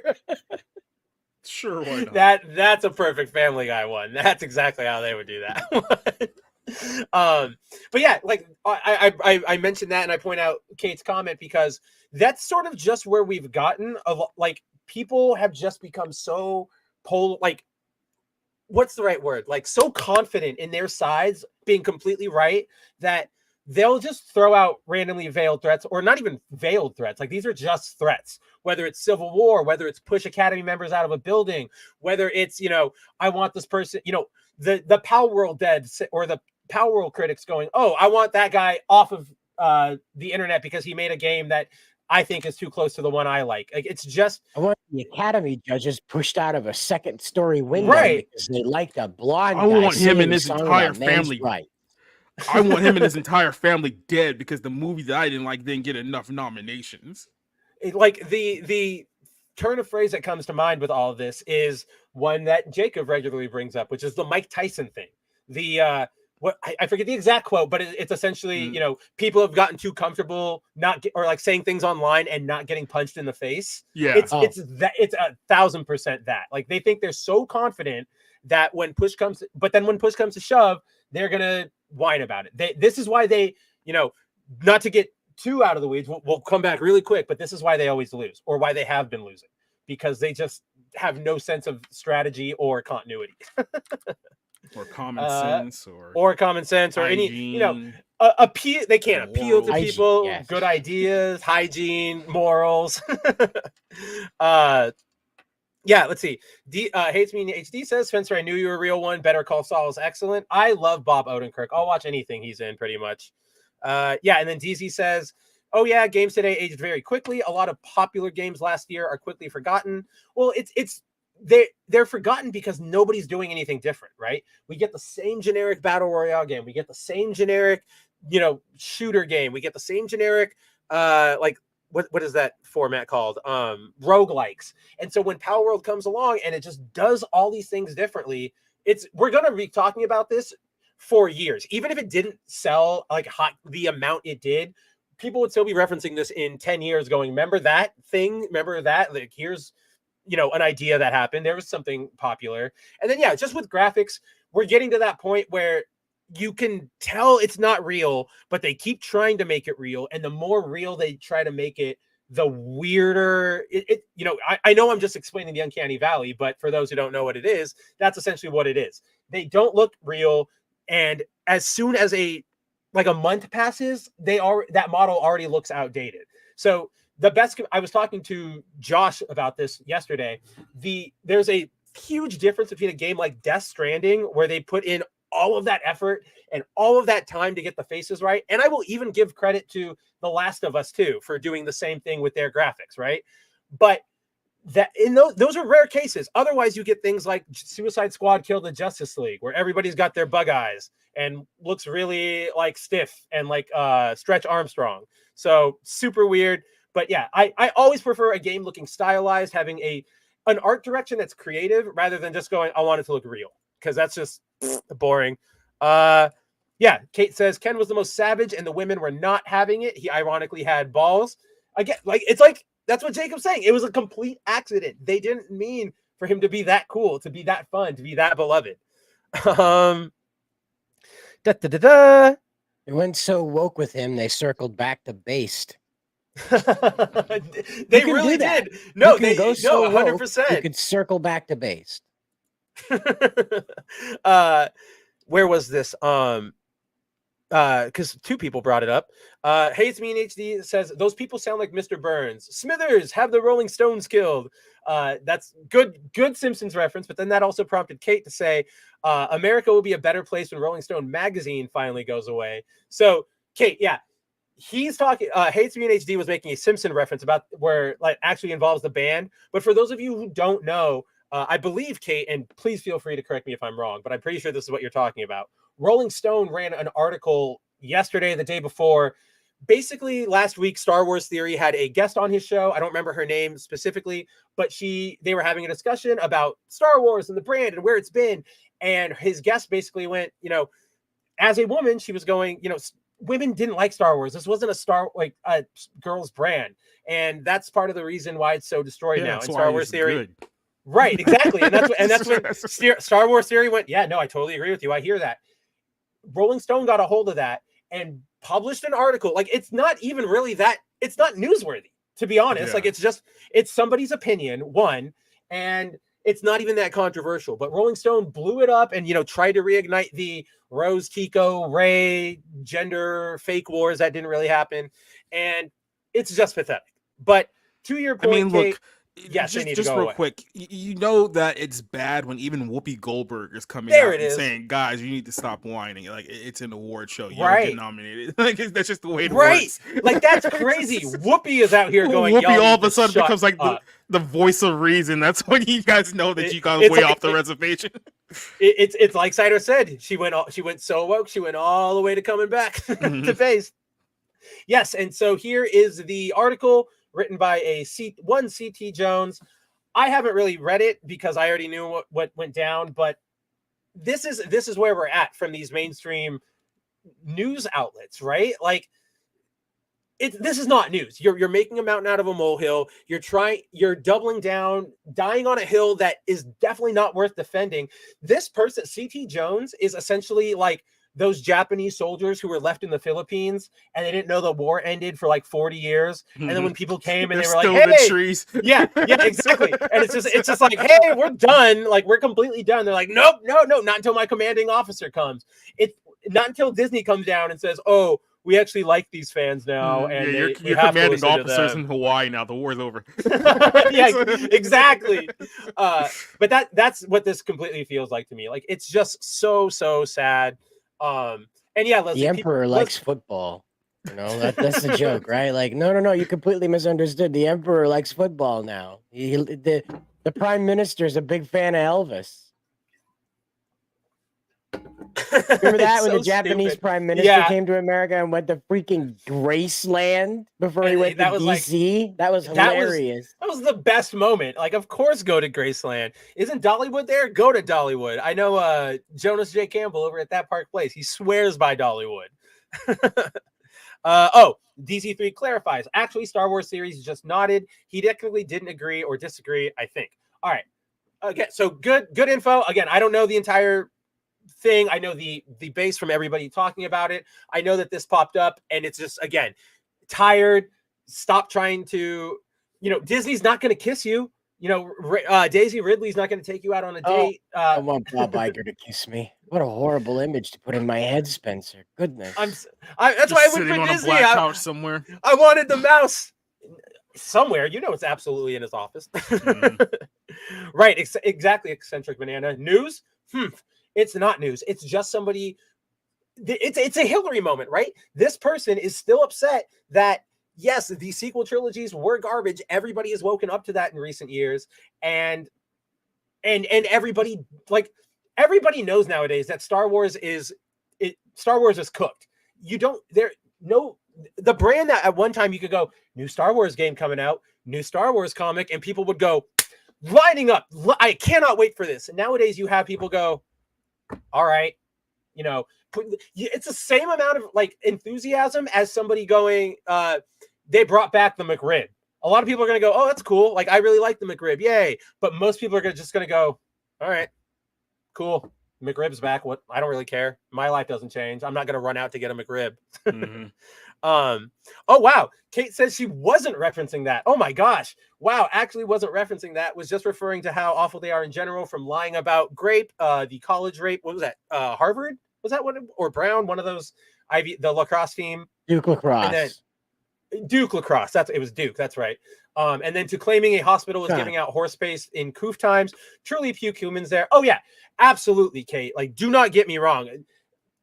While my criticism off of your point was focused on this Star Wars article, Rolling Stone is the worst outlet. You basically should not really trust anything they say, especially when it comes to reporting. Like obviously if they do an interview, probably better odds that you can trust it. But if they're reporting on something and they're trying to break news, don't believe it for a second, for these reasons exactly. And these are just the two that are highlighted. There have been multiple instances of Rolling Stone writers going out and attacking people on Twitter, of trying to form narratives that don't exist, yada, yada, yada. I'm sure we could go. Activist journalists being jerks? You don't say. I never. Say. Like, I'm curious now to go see what they said about the Covington kids, because I almost guarantee they've got like dozens of articles, trying to deride Nicholas Sandmann, and they're just that kind of scum. Yes, eccentric. That's what I'm saying. I want to see that new Star Wars versus Medea movie. I'm trying to get my push out there. I've got meetings with Tyler Perry. And then yes, people are just looking for something to be offended about. That is peak first world problem. Most folks in the world are struggling to survive. That's exactly the point here. That's exactly the point with the Barbie monologue. It's all spoiled kids, essentially. And it's just, we see through you, and it doesn't work anymore. Your era, 2016, 2017, that's gone. Your power is fading really hard. If you want a deeper dive into that specific angle, and I just bring it up because it hit my head, Slade Hale, our writer Slade Hale, he put out a fantastic article the other week, I think last week, about, the title is Scorched Earth, the left's final culture war tactic, and he kind of breaks down how they've been losing, why they've been losing, and what they're doing because of that loss. It's a really good read. I recommend we get into that. But with all that chat said, I think it is time to get into our next topic, which goes back to, I forget who said that. I can find your name, I promise. Woo!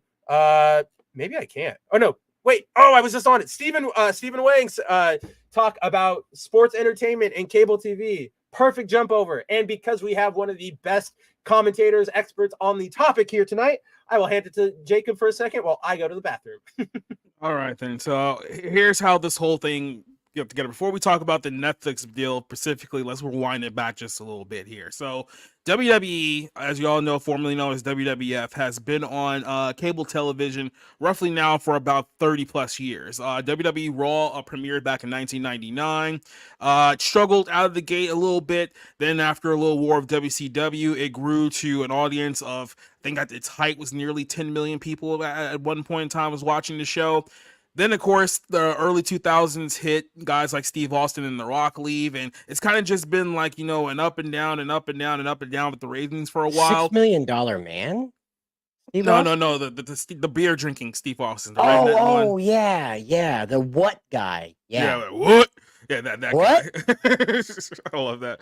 But so especially over the last 10 years or so, WWE's television viewership has just cratered. I think at one point they were averaging roughly about over 5 million people a week every Monday watching their show. And as of right now, as of 2024, they're down to roughly about 1.6. Now, despite the fact that their viewership has absolutely cratered, it hasn't stopped them from getting a ridiculous amount of money with television deals, because I don't know if you know this, but in the corporate world with a lot of these media companies, there are pro wrestling marks out there who are just like, wouldn't it be great if WWE was on our network? So they work the marks and they end up getting a whole bunch of money, even though their viewership continues to fail. About 5 years ago, WWE signed a deal with Fox that got them $1 billion for 5 years. Now, the reason why Fox gave them this deal, because under the understanding that, hey, now you guys are on network television, you're in the big leagues now, so we're gonna prop you up on the Super Bowl, on the World Series, where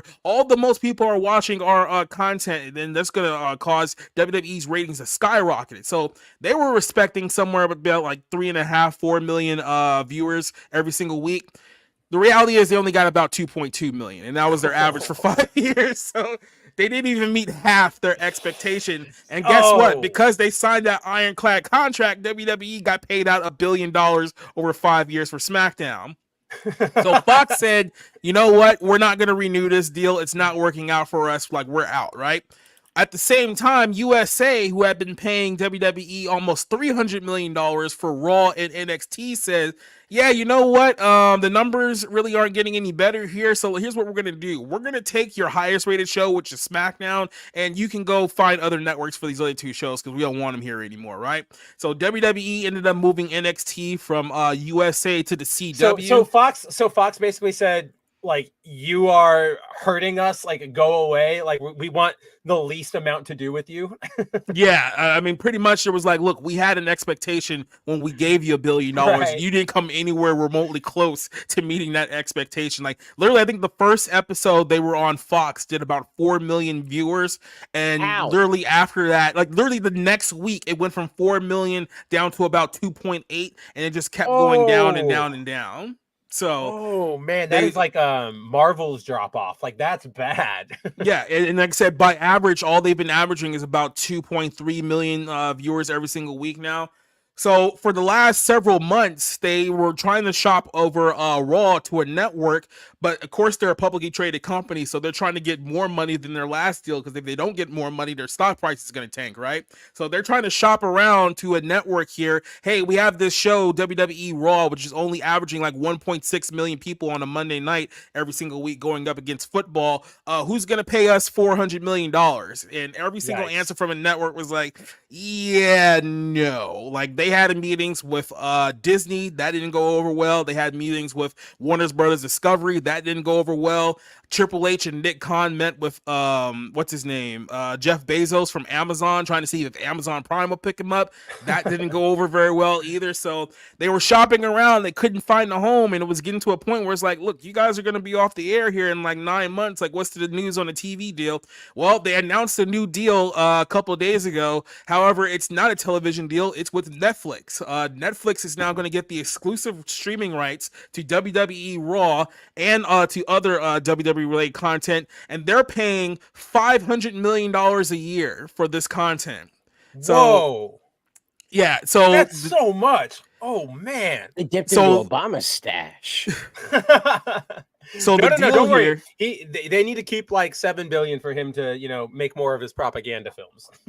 So here's the crazy part. So the deal here is that for at least the next 5 years, starting in next January 2025, Raw and pay-per-views will all be on Netflix. They'll all be exclusively to Netflix. Now, WWE still has not worked out the details of how this is going to work, because now you're taking a show that was live on cable for the last 30 years every single week, and now it's moving to streaming. So it's like, are you guys going to still be live on streaming? Are you going to record this like a day before or a week before? How's the editing process of this going to work now? Yeah. A lot of questions that still have not been answered. It hasn't been resolved yet, but they announced this deal.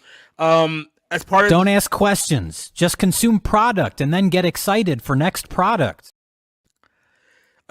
As part of this deal, it's going to be for at least 5 years. Now, Netflix has an opportunity that in 5 years, they can opt out of it entirely, meaning that if they're not getting the numbers that's satisfiable for them, they're going to opt out with this deal entirely, or they can renew it for 10 years, making it a 15-year deal if they choose to, right? So the first 5 years will be key of whether this whole thing is going to work out to begin with. But essentially now the dilemma for WWE fans is that you only had about 1.6 million people watching this on cable every single week, according to those numbers. Now these people have to get Netflix if they don't already have it, and now they have to pay upwards of $17 to $25 a month just to watch a pro wrestling show and get a couple of pay-per-views like every now and then as well. And there's a lot of people where it's like, look, I'm not paying another extra $25 a month just to watch one pro wrestling show. It's like, that doesn't even make any sense, right? So they're going to have to figure something out here, because let's just play a little bit of the numbers game here. They're paying $500 million a year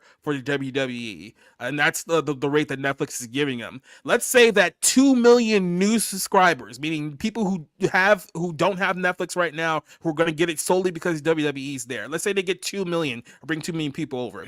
That's only going to give you a revenue. And that's Jacob being really liberal with those numbers. Like, he's being very generous. Yeah, so we're giving them the benefit of the doubt. if you get 2 million very liberally here, you're only bringing in roughly about $400 million in revenue, which means that you're still going to be about $100 million short versus what they're paying you versus what you're actually bringing in. Keep in mind, those has to be new subscribers. So imagine, I don't even know like how many of the 1.6 million people who are already watching Raw already have Netflix. So, I mean, if those are already existing subscribers, you're not going to build your base based off of those people because they already have the streaming service. And then you're going to have other people who are like, well, I'm not buying based on this. So, they have to pull in some numbers like 3 to 5 million new subscribers consistently over the next 5 years for this to even be a worthwhile deal. But I think this goes to show you that when it comes to these media corporations and the people who are running these shows, they really have no idea what they're doing because they're taking a show that has consistently lost viewers for, if we're going to go all the way back, this show has lost viewership since like 2001. Like that's the reality of the situation that we have. Ever since The Rock and Stone Cold Steve Austin left back in like 2002, like the ratings for this show has just been tanking. Yet for some reason they get a new deal and these companies are paying them more money. And this has potential to have growth for it, but at the same time, this could potentially railroad them too, because now that you've taken your show off of cable, you can't really go back to cable if this whole thing doesn't hold up. Like, you're stuck in the streaming sphere for the future now, because you can't go back to like a television network 5 years from now and be like, okay, now we want $600 million for the exclusive rights of Raw. And it's like, if only like 1.5 million people are watching this show, why would you pay anyone $600 million? Like, that was the problem why they left cable in the first place, because no network wanted to pay them that much for one show. Like, this isn't the NBA, this isn't you know, the National Football League. It's like you got like places like, put it to example, Amazon paid like $1 billion like a game, I think some crazy number like that, for Thursday night football rights, right? Billion, yeah. It's something like absolutely like insane. But if it's like the NBA or the NFL, none of these networks feel like it's worth buying that money, because we saw like the Chiefs and Bills game earlier this week did like 50 million viewers, like something insane, right? It was crazy. Yeah, I genuinely didn't see those numbers coming. but here you're talking about paying that same amount for a pro wrestling show that it's only doing what, 2% of that audience. Like, it physically makes no sense. Continually dropping. And it's getting worse. Like, there's no sign of the viewership actually going up at any point of this whole thing. Here's something that makes me curious about this, and I want to get your thoughts on it, because I could be completely off base. But at least from when I was, I watched wrestling when I was younger, probably around that era, the Raw era, the Attitude Era, that's what it's called. Probably tapped out around that same time of 2003, 2004, especially once, my boy Steve left, what was the point? But I always, when I was growing up, I was pretty poor. We didn't have a lot of money, and Raw was on Fox, or WWE in general was on Fox. So no matter what, I could watch that. Like, and so I feel like that, it being on a basic network was a big reason why so many people, like, why it got such a big fan base in that era, because it was free. Everybody could access it. It's entertaining, obviously, so on and so forth. To me, it seems like if you go, oh, now we're going to lock this behind a streaming service that you have to pay money for, and then, a wrestling pass on top of that, wouldn't that just like hurt their viewers even more? Isn't this just, I don't know what growth you're going to find here. I feel like this is just gonna, like I said, now the sell for, like I said, there's not that many pro wrestling fans left. In all honesty, I mean, we're talking about something that, if you go back to like the Hulkamania era and like the 80s, you probably have something like 40 million people in the country watching wrestling. Even in the Attitude Era, when they had like a renaissance, you had something where like 10 to 12 million people watching wrestling on Monday nights every single week, and now you're basically down to, like I said, roughly like 2 million people, if we're being completely fair, who are watch WWE, at least here in the United States, like consistently. So the problem that you're going to have here is that these shows weren't very good, and that's the reason why people had stopped watching them. People were complaining about, oh, it's 3 hours now and it's too long, and the wrestling isn't very good, the story isn't very good, and it just drags on. And now WWE is saying, and guess what? Now you have to pay $25 a month in order to watch it on Netflix. And just keep in mind, they made this announcement the day before Netflix announced, oh, by the way, we're upping the prices of our streaming service again. So yeah. Like that was the thing that got me. I was like, oh boy, here comes a price hike, and you want to charge for WWE? You're on crack. Like this. So it's a Rob Ford move. They gave WWE $500 million at the same time they told the customer, hey, by the way, that cheapest streaming option that we have, we're getting rid of that. So you guys are going to end up paying more money. Thanks, WWE. It's basically, oh my gosh, Jacob, this just like clicked in my head, and I know you'll get this comparison. It's basically the Charger Stadium deal where they were like, oh, you want this? Okay, well, you pay for it. Like, you give us the money and we're going to charge. Like, that's exactly what's happening. Like, that's crazy. Yeah. So like, technically, that is not how you do business. This makes every episode of WW Raw or WWF, whatever the deal was, right? This technically makes every episode pay-per-view.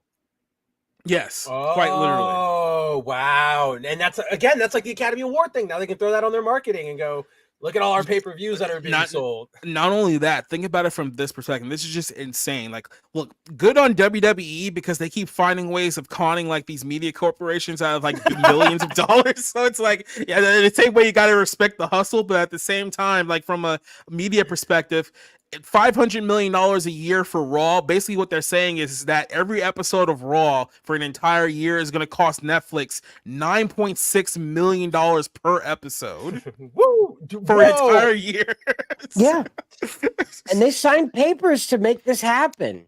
It's amazing. Like, I don't know what kind of like I don't know what kind of weed they're smoking over there, but I got to get into it, I guess. Right? Like, Can you please send some to the insider? Please. Here's another thing. Like, WWE is one of these people, like, they love to like fudge numbers, and then they're really good at doing this. So they'll say something like, you know, oh, this episode of WWE was watched by 100 million people worldwide on all platforms. So it's like they have to like combine like YouTube and Facebook and Twitter numbers to make it seem like, oh, look at how massively popular WWE is. So Instagram, Twitter Live. so somebody's making a portfolio of this and handing it to some media schmuck, be like, oh, look at all these numbers, and somebody at Netflix is going, oh my god, they got 100 million people watching this. Oh yeah, they'll be great. Well, they'll bring a whole bunch of people here, not understanding that the actual diehard wrestling fans here in the United States is like 2 million, and most of them probably already have your streaming service. So if you're expecting like a massive subscriber increase because now all of a sudden you guys are projecting Raw,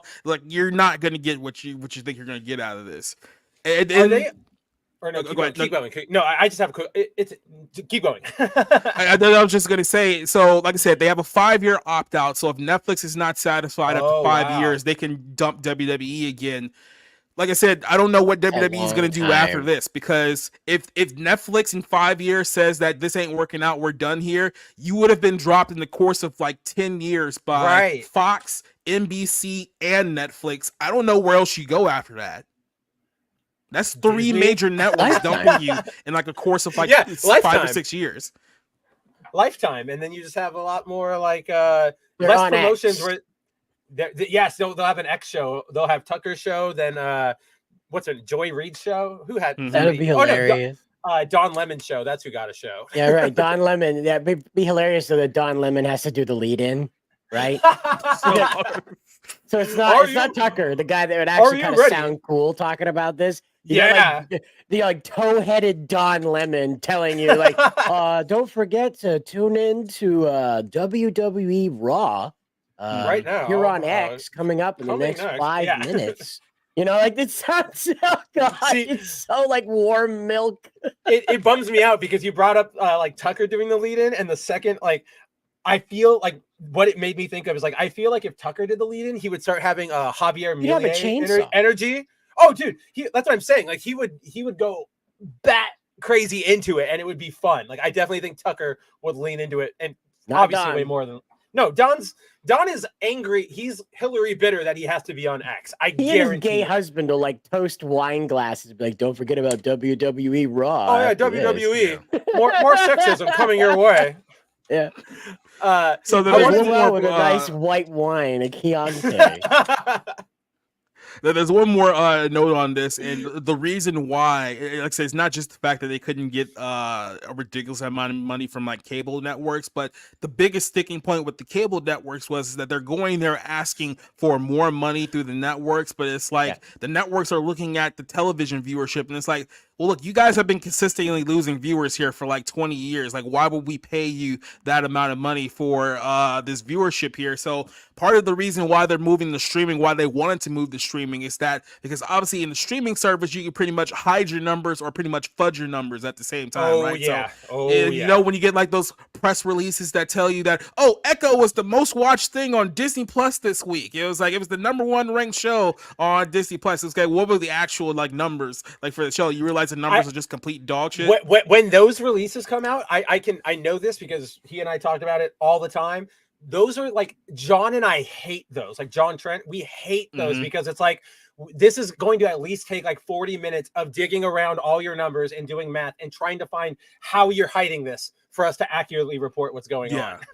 And Triple H has done this a lot too. Like, he'll put out a press release that says that, you know, oh, we did this show in Indianapolis and it was the highest grossing show in Indianapolis history. And it was like, okay, what was the number? And they never tell you what the actual number is. So you can only conclude it's like, well, yeah, you got more money because inflation drove ticket prices up. And that's why you guys set like a new record, right? It's not like, it's funny because this is the same company that's parent company with the UFC. Dana White goes out after every show. Is that TKO? Right? Yep. Yeah. And Dana White goes out after every show and tells you exactly what the attendance was and what the live gig was. He'll give you the actual numbers for the show. WWE won't do that. They'll just tell you, oh, it was the most watched thing that we've ever done, but they won't actually give you the numbers to back up what it is. So, like I said, they're very good at, you know, fudging their success to make it seem like they're more successful than they already are. But it keeps working, so I mean, I can't knock them for it. I mean, that's why that's what I feel about when, you know, Disney comes out, goes, Echo's #1, Ahsoka's #1, whatever. It's like, I bet you that was true in a very, very specific thing. Like, it was like #1 for the period between 9 o'clock and 9:05 on Friday night, right when it came out, because that's when everybody clicked on it. Like, #1, like, okay, technically Sagittarius is in the house. Yeah, exactly, Cider. Like, we have to consult the ancient star charts to make sure that this is what it says it is. You know, you say that, but I guarantee you that happens on one of these streaming platforms. Oh, dude. They base success on how many people are watching at certain phases of the moon. I guarantee it. I mean, what is Emma? Oh my gosh, I always get her name. Emma Watson. Is she on any of the boards of these things? We know she's all about Saturn and the moon. Well, I'm glad you mentioned that, because the other big story of this, which is kind of like, you know, dipped into it, because obviously people were talking about the money, but they did announce that Dwayne Johnson, aka The Rock, has joined the board of directors for TKO now. So he is technically now on the board for WWE. And as I guess an incentive for him joining the board, they gave him the full name rights back to the Rock character, so he can now use The Rock. He now has ownership over the name. So now he can use that on like TV and stuff. They can actually call him like The Rock is making an appearance or whatever. But I guarantee you that was probably like 3/4 of the reason why he went back, was to be able to get that identity back post Maui. Yep. So that when he does his next Fast and Furious movie, he can now call himself The Rock. You'll see that. And like, they'll probably say it out loud, right? They'll have like the announcer, like Vin Diesel and Dwayne The Rock Johnson return for Fast and the Furious, whatever number we're on now, this summer. 11. There we go. Right? Yeah, I couldn't remember. Did they do 10 yet or not? I couldn't remember. No. So even worse, Vin Diesel announced that, you know, Fast 10 is actually going to be 3 movies. So the one that we just saw last year was part 1. There's a part 2 coming out, and then it's supposed to be a part 3 that they're wrapping out on. So yeah, they split the last one into 3 different movies. 13 movies. Interesting. That is going to be number. Vin Diesel is legitimately going to be 60 by the time that this is all done. Dude, I like 13. He's going to be the Obi-Wan of driving fast. No. That's Paul Walker. Paul Walker's already the Obi-Wan. It's true. First Paul Walker comes back at the end of it, right? Like he's like a ghost and he's glowing blue. Hit the nuts, Vin. Hit the nuts. Yes, exactly. Yes. Oh gosh, but like that means at the end of it, if you technically want to watch the movie known as Fast X, it's 6 hours long. That is absolutely insane. Killers of the Flower Moon is only would probably 30. be like not 7.5 to 8. That's true. Put it all together, because each one's like 2.5 hours long. I was being super conservative. And he won't even be involved with the production. You know? No. Vin Diesel's got one where it's like a Riddick shot version of it, right? So it's all like super dark and grainy, and they took out the color. They desaturated it a lot. And it's like Fast and Furious, the 13 thing, 7 hours special, Riddick cut. And you're like, wait a minute, what, Riddick? This is the thing. You guys are reminding me just how dumb the last Fast and Furious movie was, because now all of a sudden, that was the first one. Now all of a sudden, like Vin Diesel has like a son whose mother's supposed to be Michelle Rodriguez, but he's like blacker than both of them combined. So it's like, how did those two produce that kid? That makes no sense. And he wasn't that way when he was a baby, by the way. No, he wasn't. Yeah, we've seen him as a baby. We're gonna have to get Mario on this. It's like they dipped him in a deep fryer and left him in there too long, you know? No, you know what it's like? It's like the kid grew up, and then Vin Diesel started looking at the kid and be like, "Did you sleep with Ludacris? Did something?" Is this Tyrese? I know we're family, but not that way. Not that kind of family. I love you, brother, but not that much. I wanted to bring this up from Eccentric Banana, because I think, so Eccentric says not enough diversity wrestlers as a reason why WWE is failing. But to push back against that, to sell just how dire this is, that Jacob's report is, they have a bit they've gone all in on it. It's all your female wrestlers, all your diversity hire wrestlers. There's a bunch of transgender wrestlers. They're all there still, and they're still losing that market share. Actually, when you look at the actual diversity of the audience that is left with WWE, it paints an even dire picture. Because remember, 25 years ago, WWE's core audience, like 90% of its audience, was like that 18 to 34 male demographic, right? Especially during the Attitude Era. It was basically all college bros watching that show. They fast forward, I think it was about 2014, WWE made an effort that, you know what, we're going to invite women into our fan base now. So we're going to make this more inviting for women. As the viewership has gone down, and now it's down to about 1.6, you have to keep in mind that WWE's female audience is roughly about 50 to 55% of their total audience now, which means that when you actually look at the male audience that they've lost from 20 years to now, they've lost way more people. Because keep in mind, the audience they have left is female audience that they've gained over the last 10 years, but they've cratered with the male audience in that same time period. Yep. That's bizarre. I cannot, it just doesn't click in my brain, like Star Wars and Marvel, of WWE being a girl brand, because it wasn't just the bros. That during the Attitude Era, I was 11, 10. It was dumb kids too, right? That's always the perfect market for wrestling. It's dumb kids and bros. And so, as kids, it was only guys. You could not talk to a girl about wrestling. They did not care. A second. Right? That's insane. It's just a weird flip. So imagine at your peak, you probably had let's say 9 million people watching your show, and you can say that about 90% of them were male audience. And now here you are at 2024, you're at 1.6, and 45% of them is male. So you have to ask yourself, where did the 8 million men who used to watch this television show go? And they went to Japanese wrestling. I was actually going to ask if that's where they went. To NJO. Yeah, this is like anime but worse. That's the best way I can describe it. That clearly really hurts. That's hurting him very much. He's very unhappy about that. Yeah. This feels more like a challenge on Silent Library, or one of those old game shows that they used to put on G4. Yep. But that's where did they go, Jacob? Have they just taken up gaming, or did they so long and thanks for all the fish left in the middle of the night? The common theory here is that I was going to say the common theory here is that, like I said, the split really happened or started in the 2000s. The early 2000s is when people started giving up on wrestling. All the Attitude Era fans left, and that was about around the same time that Pride, which was the Japanese MMA promotion, and the UFC started to take off. So a lot of people believe that once people stopped watching pro wrestling, they just went over to MMA, and that was around the same time MMA started to blow up. So they just left WWE for UFC essentially. Okay.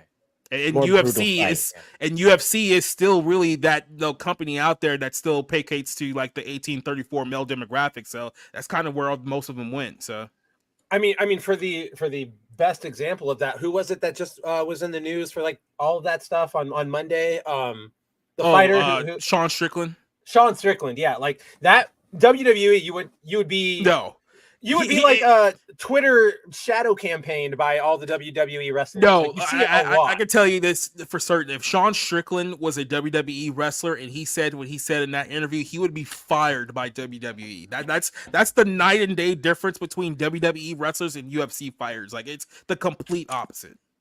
Well, it's also the leadership, because like Rogan and Dana White, they get asked like, are you going to do anything about Strickland, or whoever happens to, because who was the last guy that pissed everybody off? The guy who was like, I'm like, he's from like Alabama, and he was the Trump supporter.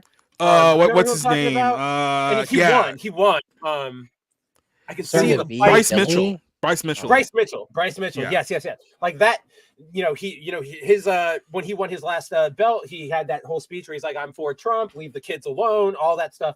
And they ask him, Dana, Joe, are you going to do anything? And they just, even if they agree or disagree, they just go, no, why should I? Like, they're adults, they have speech. Like, that's not what we're here for. If they're like juicing or something, or they bring like a knife into the arena, we'll talk about it. But words, this is not a concern. So like, that's just Colby Covington. Him too. Yeah, he's another one too. But yeah, it just goes to show you like the night and day difference between like a pro wrestling audience and an MMA audience. Cause I mentioned this last night during our show too. It's like with pro wrestling over the last like decade, especially, they've gravitated more towards like our focus is going to be on cities like Chicago and New York and Philadelphia. Like those were like our big three. That's occasionally we'll do like Canada and whatnot. But because they placate to those three cities, the majority of their wrestling fans now are liberal, left wing, progressive, because they're in those major cities. So the majority of like pro wrestling audience these days are left wing just by location, versus in UFC they draw the more right wing fans. It's like it doesn't matter like where they go. Like they did a show in Canada last week where they had like the entire crowd chanting like fuck Trudeau, right? Like this is a guy where they've had in Canada they were doing this, and even the one before this, like they had like Trump, Tucker Carlson, Kid Rock, and I think Mario Lopez were all sitting like in the front row. They were all being cheered by the fans. So it's like, like I said, it's weird that they're all under the same umbrella now, because the MMA fan base and the UFC and the pro wrestling fan base are such polar opposites now. It's like, it's not even funny. Well, like the thing is, like, a lot of like the right wing has moved on to MMA, but that's not like the crazy thing about it. And I think that this speaks to like, everything we do here at, Bounding on our own channels and stuff is like, just because they're all there, that it's still, or what am I trying to say? There's still a huge like liberal left-wing contingent of fans who love MMA. And, when they start chanting for Trump, or when they show Trump on TV, they don't lose their minds. They just go, that guy. All right. Like, whatever, back to the fight, right? And then Dana and Joe don't make a deal out of it. That's how these things should be handled, whether it's NFL, wrestling, entertainment. Just make, show it out. Of course, highlight Trump if he's there. I would highlight Biden if he's there, because he's just a celebrity, right? Like, of course you would do that.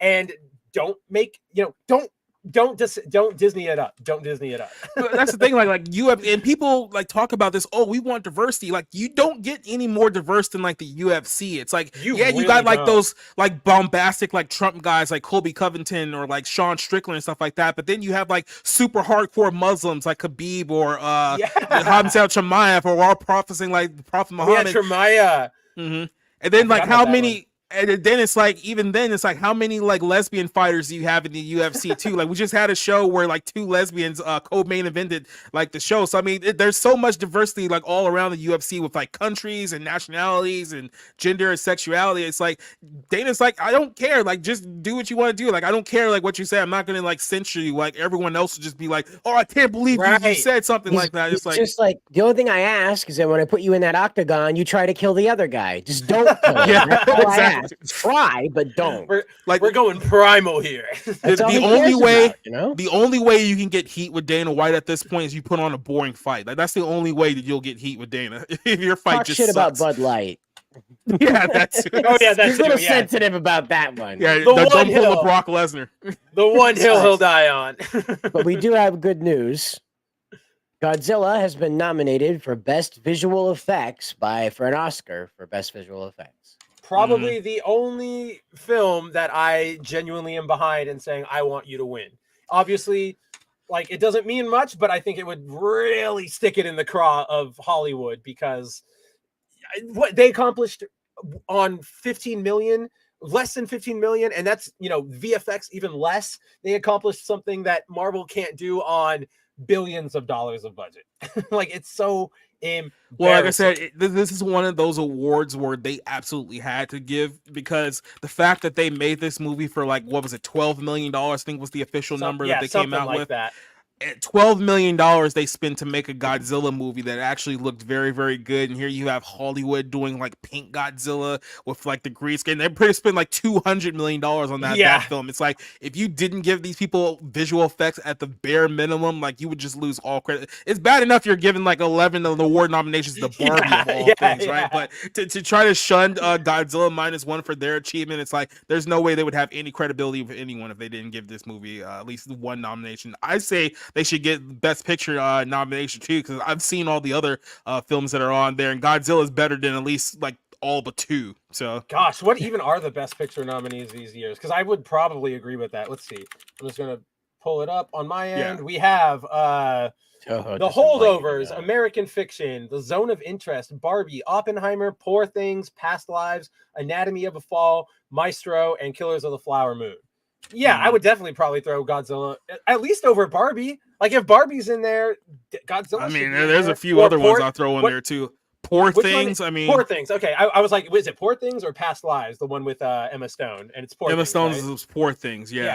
I mean, yeah. that movie. Like, are you kidding me? American Fiction, a movie that lives in an alternate reality where it's like, oh, well, white people only want black people if they're ghetto and they talk bad. It's like, you guys literally just did a movie where you turned the hero of a Jerusalem story into a drug dealer to be more relatable to black people, and you guys made the movie. So it's like that whole premise completely dies on the vine when tested with reality, and then half the people have never even heard of like any of these other movies. So it's like, come on now.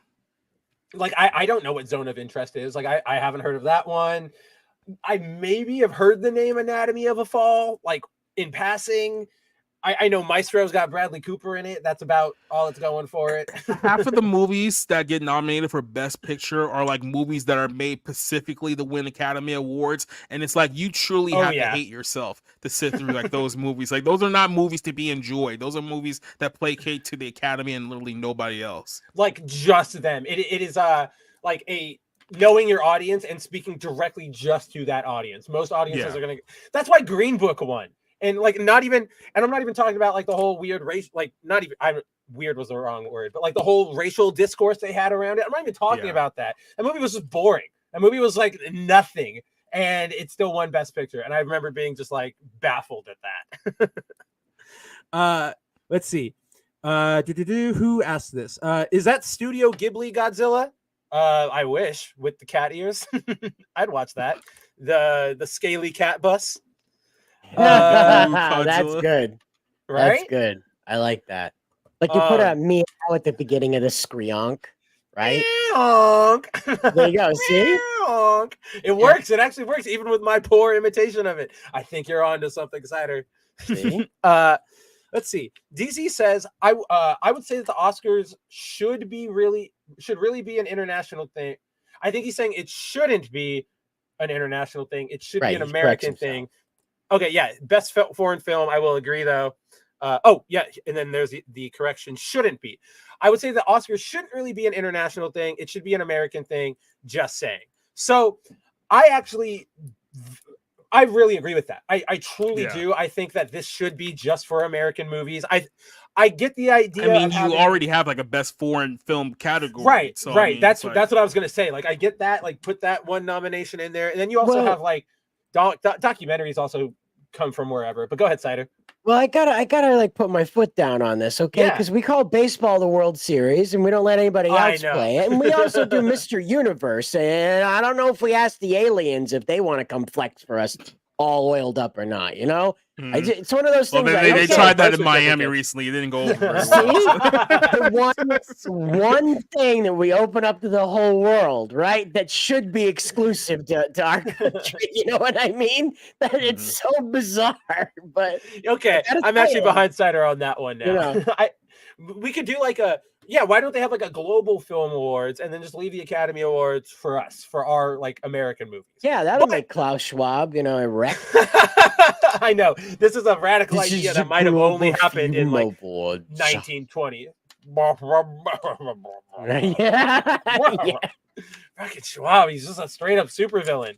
But I had a very bad thought, Cider, which is that if they close out like foreign films, then all we're gonna that's just gonna open up more Marvel nominations, and I don't want any Marvel movies in my Academy Award. Like none of those deserve it, like ever, any of them. Maybe Endgame if you want to do visual effects. I still think that movie looks pretty good, but again, no, like these aren't films that deserve like story nods or best supporting actor nods. I don't know. What do we have? Did y'all see Expendables 4 got nominated for the Razzies? I didn't, but I am genuinely not even surprised. I know, Jacob, you saw that, right? And it was just like awful. Yeah, just real quick here. I do have that's the Megan Fox one, right? Yeah. So yeah, here I got that's the one where it's very weird how this film ended up. It was like Sylvester Stallone filmed like a week's worth of stuff and then told everyone that he was basically done with the franchise, and then all of a sudden, like halfway into production, they realized that it was going in a terrible direction and they needed Sylvester Stallone. So it's like they killed off his character and made everyone thought he was dead, and then they brought him back at the very last minute, which is clearly they rewrote the ending because it's like, oh, if Sylvester isn't part of this franchise, the thing is dead. But you can tell that before then, like they were trying to pop up Megan Fox to be like the new star of like this franchise. And it's like, if you think Megan Fox is going to lead the Expendables franchise, you guys have absolutely no idea what the hell you're doing whenever it comes to this. And like I said, this is a movie that, if we're being honest with ourselves, didn't really need to exist. I mean, the whole concept of like Expendables was like, hey, what if we took all the 80s action stars and put them in one movie and made like a superhero action film, right? And now here we are like years later. It's like, well, if you put like Megan Fox and 50 Cent in the movie, would that still be good? Like, it's just that you guys still pay money to see that? It's like, no. But like that's the thing is I looked when they announced 50 Cent, that casting, I was like, okay, that's goofy enough that it could like work in this world. Like it's dumb, but it's goofy. I can get behind it. But then when they went, oh, and Megan Fox, I was just like, all right, what are we doing here? Like, she doesn't have star power. She's not an action star. She's she's gonna have her do like voodoo or something like that. At least it would make sense. But it's like outside of that, it's like, what do you have to offer here? I mean, it's just bad. And then so here's like, keep in mind, this is what the industry. Yeah, it's still getting a paycheck. So there. I know that's what I was laughing about. I'm like, he's still hanging on. So in the realm of Hollywood, this is what Hollywood believes to be the worst films like of the year, right? So you have the Razzie nominations here. It's like they put worst picture was The Exorcist movie with Russell Crowe, Expendables 4, Meg 2, Shazam 2, and Winnie the Pooh Blood and Honey. Now, I'm not gonna say that any of these movies are good, but they're like just like poor quality like movies. They're not like bad movies. They're like something you say like, oh yeah, that movie was awful. It's like you watch it, it's like, that movie wasn't very good. That's kind of how you feel about it, but that's what they gave to the worst nominations here. I don't know. I might push back and say that The Exorcist Believer should probably take it because, one, there's that whole stupid, like, oh, the priest kept me out because patriarchy, yada, yada. But aside from that, the whole, like, we have to be the Avengers of religion. Wait. No. Was that Exorcist or was that another terrible movie we watched? No. That's this one. That's this. Okay. The one you're thinking of is called, like, the Priest Exorcist, the one with Russell Crowe or whatever. Oh, okay. The Father's Exorcist, something like that. Yeah, the Pope's Exorcist. Yeah, okay. Yes, I know that's what it is. Yes, Pope's Exorcist. So we were talking about two entirely different bad Exorcist movies. Yeah. Yeah, sorry, there's just a lot of them these days. No, yeah, totally fair. There's I'm not even lying. Rob brought this up earlier today. Apparently, there's another one with like Sydney Sweeney that's coming out in like a month. And it's the same thing. It's like, oh, here's this faithful Catholic, and all of a sudden demons come around, and now she has to use the power of the Pope to save everyone. It's like, how many of these dumb movies are we gonna do every single fucking year? Poor Sydney Sweeney. Like she should be breaking out, but she's getting that. She's getting Madam Web. It's not looking great for that she girl. was in they put her in some like HBO reality movie about her playing reality winner, that one weird chick that they thought exposed Trump and then didn't actually go anywhere, but they made her gave her right. Like, how do you make a movie out of something that nothing burger? Like it was a thing and then it wasn't a thing. Like you can't make a movie out of nothing. You little faith here, absolutely. So who do we have here? Worst actor, except Russell Crowe. There you go. There he is. Vin Diesel for Fast X. Chris Evans in Ghosted. Ghosted was ass. I'll agree with. I would Ghosted. probably give it to Evans for that one. Jason Statham in the Meg 2. I mean, look, let's be honest. He's the only reason why anyone watched the Meg 2. So you can't put him in there for like worst actor. I almost feel like it's unfair to put the Meg in there because I feel like the Meg is supposed to be sort of stupid. Like I feel like everybody knows that. So it's a corny movie about a giant shark. It's like like what high art are you expecting from this? And then like worst actress here, it's like Anna de Armas for Ghosted, Megan Fox for apparently another movie that had nothing to do with Expendables. Wow, didn't even hear about that one. Selma Hayek in Magic Mike Last Dance. The funniest thing about Selma Hayek was, keep in mind, some of you guys might not remember this. Remember when the whole Chris Rock and Will Smith slap incident happened a couple of years back? Well, Channing Tatum was supposed to be doing this film with what's her name? Tawny Newton or whatever her name is. That chick. So apparently they got into a fight on set regarding like the Will Smith Chris Rock situation. Rumors say that apparently that she called him a racist because he was supporting Chris Rock, and then he completely blew up and essentially fired her from the movie and wanted nothing to do with her. So they brought in Selma Hayek as like the second option, but clearly in the film she's supposed to be British, right? So because obviously Newton is British and she has like the accent, they even casted a biracial girl. They didn't.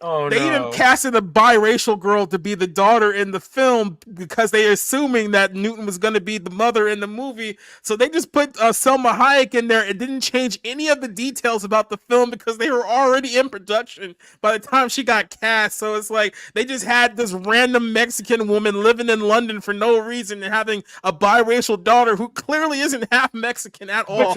Between this and the Vin Diesel baby, I've now, like, you just sparked in me, Jacob, a new like tinfoil hat, which is like, oh, is Hollywood trying to make everybody cool with like cuckery? Like, having your wife sleep with somebody else, have their baby and raise that? Is that what we're trying to do now? Like, it's literally what they did was like, it's like copying somebody's essay. It's like it's copying somebody's essay, and then you erase the name on like the first page and didn't erase it anywhere else. Right. It's so noticeable. That's awesome. I haven't even heard of that Megan Fox movie. Helen Mirren, J-Lo as the mother in The Mother. Is that the drug dealing like crime movie? Or no, it's that one. That one was really bad. They thought that we should have a 55-year-old Puerto Rican woman be an action star in a Netflix movie, and that didn't end very, very well. So that's all. No, it definitely didn't. And then the other one. Like they're giving like nominations to like Ant-Man and the Wasp for like actors and like whatnot. And it was like it wasn't the actors that were bad; it was the entire plot of the film that was bad. So it's like you should. It was what they had to work with, right? Exactly. Yeah. Like they could only do so much. Yeah, so I mean, there's another thing. Look, wait. Fox won, or she's got a nod for worst supporting actress for Expendables. Look at that. she might be champ. She might be champ by the time this night is over. Who else? Razzie sweep. Worst remake, like I said, Ant-Man, Indiana Jones, Expendables, Winnie the Pooh. Was Winnie the Pooh really a remake of something? I didn't know that was a remake. And then that's all you have here. Then it's just like worst screenplay. So apparently these were like the handful of movies that Hollywood wanted to dog out this year, which were all like the big like budget like movies and whatnot. Like I said, most of these movies are bad.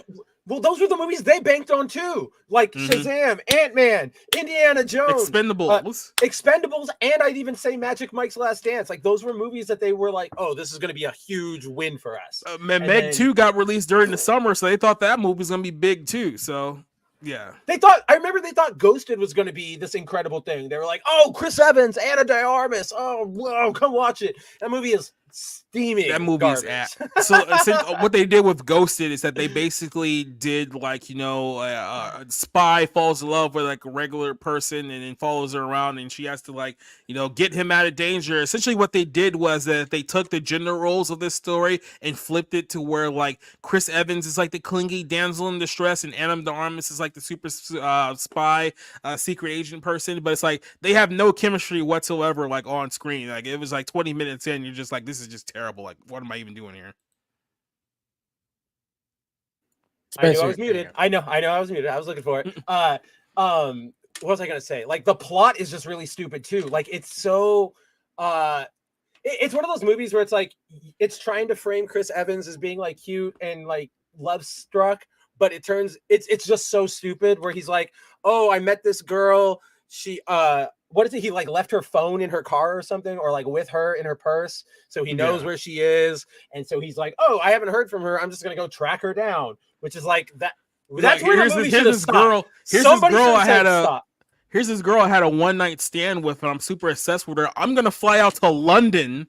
Just so I can like run into it's like hey, remember me? I'm that guy from Boston you slept with. I know we're in another country now, but hey, you want to rekindle our romance? And this is supposed to be our protagonist. Like that is supposed to be the guy people get behind, root for the entire movie. It's so bad. Let's see. Where was somebody asked or somebody said something? Oh, Eccentric Banana says Bill Murray got not. Or that's not the one I wanted. This was it. Rhaegar Targaryen says still haven't watched the whole Ant-Man. There's really no reason to. It is just, especially now that Jonathan Majors is out. It's pretty much like a pointless film now. Jacob, I still can't. Like, I thought about this the other day, and I always think about you because you were the first one I laughed about it with.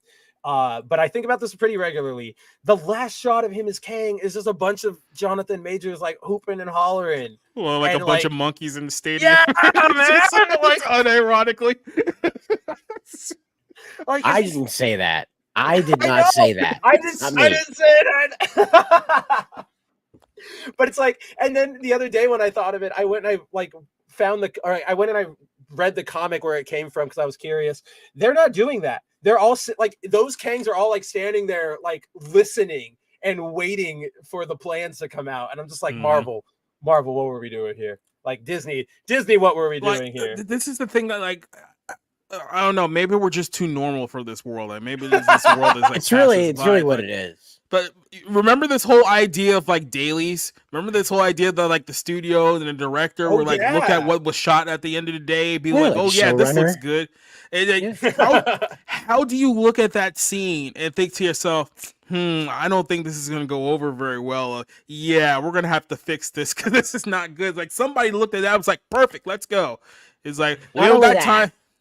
Go ahead. There was an entire team of CGI artists that had to work on this, and not a one of them was like, hey man, this seems kind of, I don't know, racist. Maybe we don't make them jump up and down and like yell. Maybe can we not have our black villain literally chimp out in the stadium full of and you gave him the name Kang.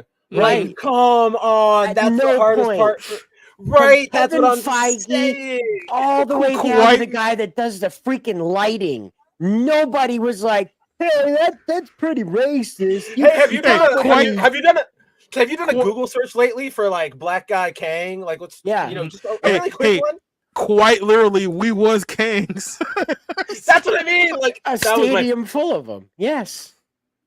Oh, it was such a bad move on like speaking of bad moves. Yes. I was actually going to say, speaking of, is that the last bad move Disney probably made, but I wanted to share this with you guys before we hopped off. Obviously, we didn't highlight this in the intro or in the descriptions of the title or anything, but there is a rumor floating around right now that Disney is looking to trim Rachel Zegler's screen time from the upcoming Snow White movie.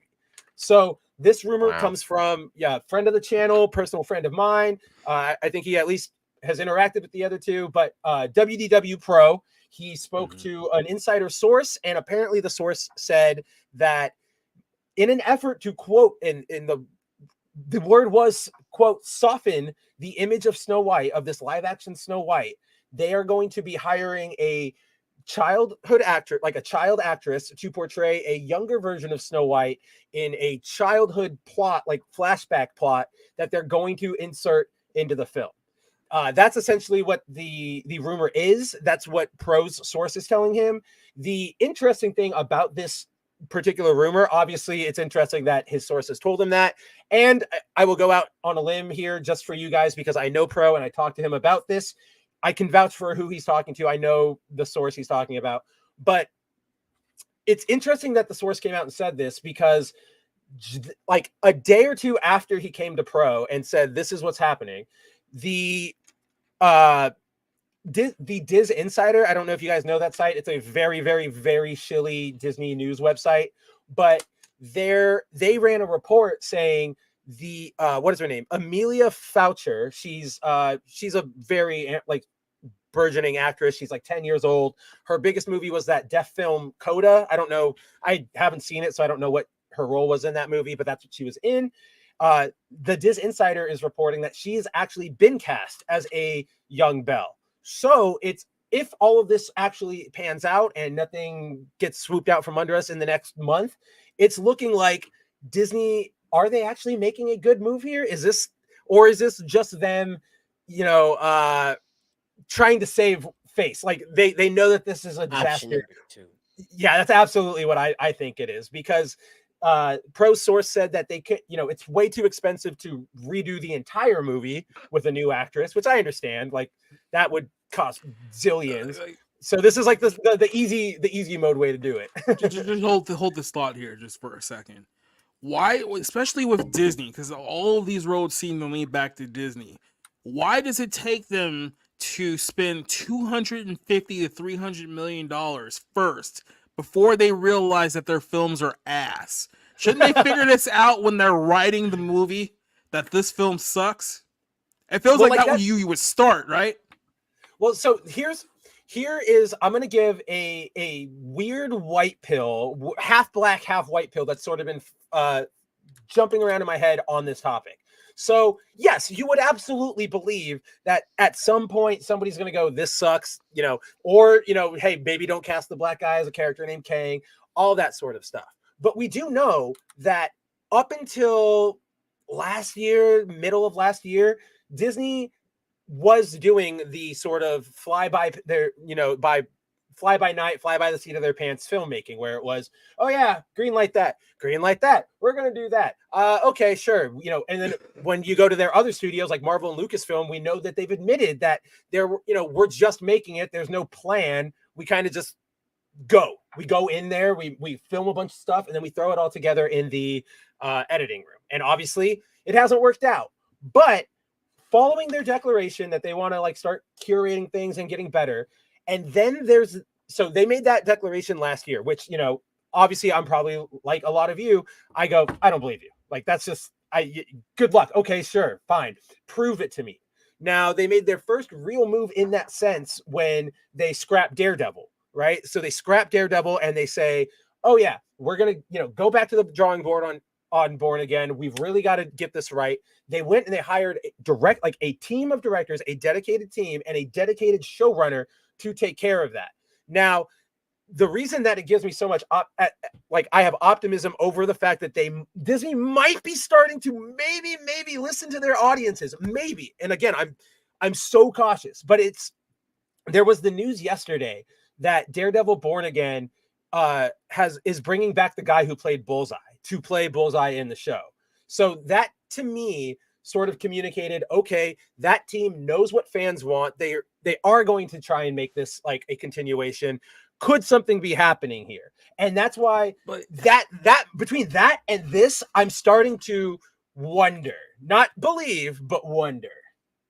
Well, I mean, that's the other thing too. It's like, why did the original MCU team think that it was a good idea, especially after they reclaimed the rights to the Netflix Marvel stuff? Why did they think that it was a good idea to be like, you know what, let's go in a different creative direction than literally one of the most positive MCU or like Marvel portrayals that we've had over the last several years? I mean, everyone loved Netflix Daredevil. You figure that when you finally reattain the rights to that show, it's like, okay, we need to have more that's exactly what everyone already liked. And they decided, nope, let's go in a completely different direction. And we wasted 5 years trying to shift the Netflix series to the Disney vision, only for them to realize, oh, I guess that didn't work. Let's go right back to what we were doing before. Imagine if you did that 5 years ago, where you'd be now. We wouldn't have Echo. Like that's where that Echo to me feels like if there is any weight to, my little theory here, Echo to me feels like that was the last moment. That was the last thing where they were like, okay, that was, or what am I trying to say? That was the last production from Disney made in their old style of do whatever, right? Because that series is so bad to the point where I've been able to rant about different things about how terrible it is on 3 different streams now. Jacob's Echo Mania, the 01 stream, and my own stream last Friday. It's awful. But yeah, I admit, I definitely, give me all your flack, guys. I totally recognize that I am being suckered into the hype of just getting the Bullseye guy back, because I legitimately thought no matter what, that's done. We're never going to get it again. And I really liked his arc and everything, but it could be something. I don't know. But to that point, let me ask this final question. Do you think that this childhood plot of Snow White is going to have, will it be enough to undo any of the damage that Rachel Zegler's already brought to this film? Unless you cast somebody else completely as Snow White, I think her opening her mouth as stupidly as she did has already soured people to even the idea of giving this film a chance, because she was so arrogant and so ignorant in everything that she said in that whole the media campaign that she was doing a few months ago, whatever you want to call it. People looked at this film now. It's like, okay, so this is what the film's going to be. Okay, well, I'm out. And then there's no point of me even giving me this film a chance, because you already told me what it's going to be, and I don't care. So, right? No, I'm right there. What were you going to say? There's 3 things working against this, right? So, first of all, nobody asked for a Snow White movie. There is nobody out there that was like, give me that. Give me that live action Snow White movie. Nobody. I want it. I'm waiting for it. Yeah. Second thing is Rachel Zegler shooting her mouth off, right? So her going out there and just being an absolute dork and a jerk and weird. Yeah. Weird. So, and the third part of this is that they already had this production stuff leak, which demonstrated they gave 0 crap, about the original source material, which is what people were complaining about The Little Mermaid with, and that went when it went out.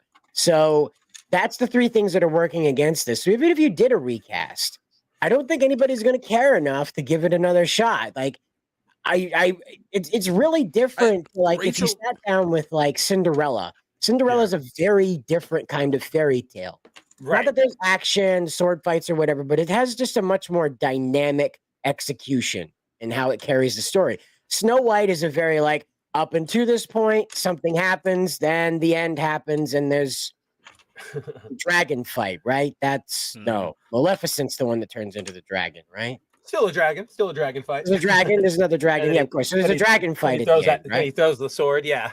Yeah. So again, that's it. That's what you're working with Snow White. So I mean, the Disney's model of making these girl bosses out of the princesses it failed very badly with Little Mermaid. There's memes right now. And it's captioned below it is they were Eric and Ariel were doing great together until Ariel found out that Eric owned slaves, and it's why? Oops. You think about that, wait, why does the fish butt girl, who's a freaking princess, care about slaves? Come on. She's literally a princess in an the underwater mermaid kingdom. is walking around for 400 years. We were slaves. It's like, you're a mermaid. Right, exactly. Mermaids, right? Yeah, she automatically understands what that is, and that's wrong because her kingdom doesn't have slaves somehow. Critical fish theory, okay? You guys need to read up on your critical fish theory. Yeah, like Rachel Ziegler, just like she strikes me as someone who went to like an Illuminati meeting and they told her that she was going to be the next big thing, so she started like popping off at the mouth like she was already a made woman when they hadn't done anything yet. And they went, yo, like yo, you're like now the Illuminati is like, you know what, we might have to go another way with this one. She don't know how to act right. It's not even baked. It's not even that hard of a job, but she's not doing it right. Cider, what was your third point that was going against the movie? I know it was nobody asked for it. Well, they released this production stuff that demonstrated they gave zero craps about the material. Yeah, the production stuff, which I'm still of the belief that the timeline was, you know, Rachel Ziegler comes out, she's giving all this, like, you know, she's just trash talking. At some point, I don't remember which event it was, but like in November or like August, she gave another interview where she was way more direct about like, this film is like garbage, like nobody should be taking a lesson away from this, yada, yada, yada. And that's what got everybody, like the normies got mad at her. That's what I think the most important thing to remember is that, I don't know why, I can't explain it, but this was the movie that sort of brought normies into our sphere to see what we've been dealing with this entire time. And what? Oh gosh, no, don't do it, don't lose my train of thought. Production photos, Disney. Right, yes, production photos. Thank you. Hold on, Jacob. I did it. I got it. But because that's the timeline, so then everybody got really mad at her. And then like 2 weeks later, they released that still of the dwarves. And I'm like, and then they were like, oh, and by the way, we're delaying the film. I completely feel that they are in panic mode over this. I think that, yeah, like Ziegler screwed everything up. Nobody reacted to those photo leaks well at all. So they went, oh, let's then delay it and then tell people that we're doing exactly what they're doing. Like, this looks bad. Like, this is, especially whatever the purple haired or the purple capped dwarf on the side there. Like, yeah, little guy over here. Yeah, that little guy, the Tommy Lee Jones looking dude. Like, he's just it looks like he's made out of plastic. Like he's like a lawn gnome that somebody sat next to Rachel Ziegler. You know, he doesn't move. No, that's actually, I think that's exactly what I'm trying to say. Yes, he looks plastic. I've been trying to like identify what throws me off about them, but they all look plastic. They don't.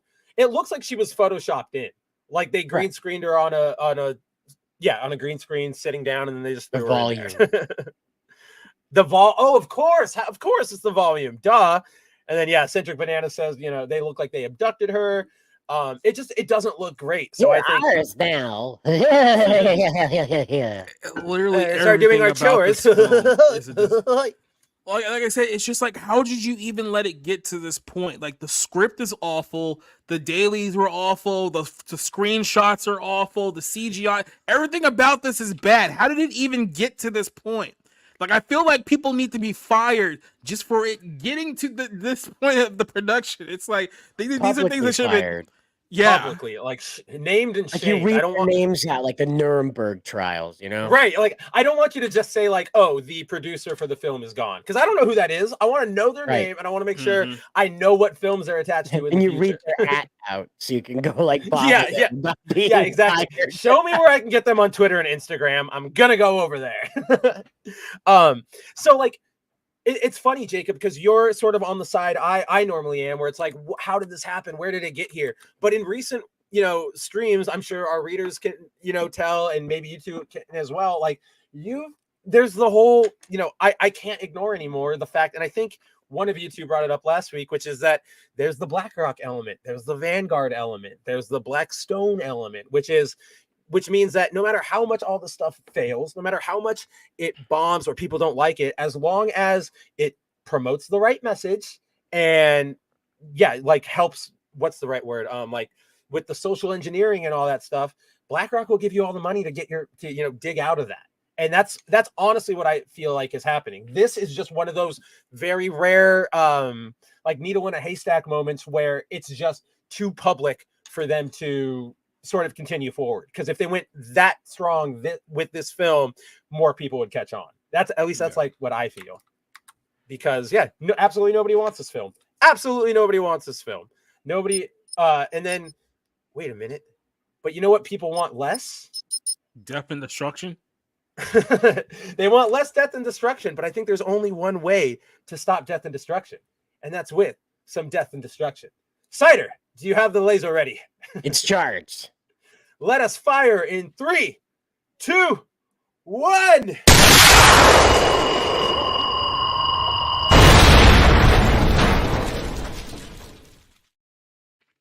Pokemon, go the heck away from me.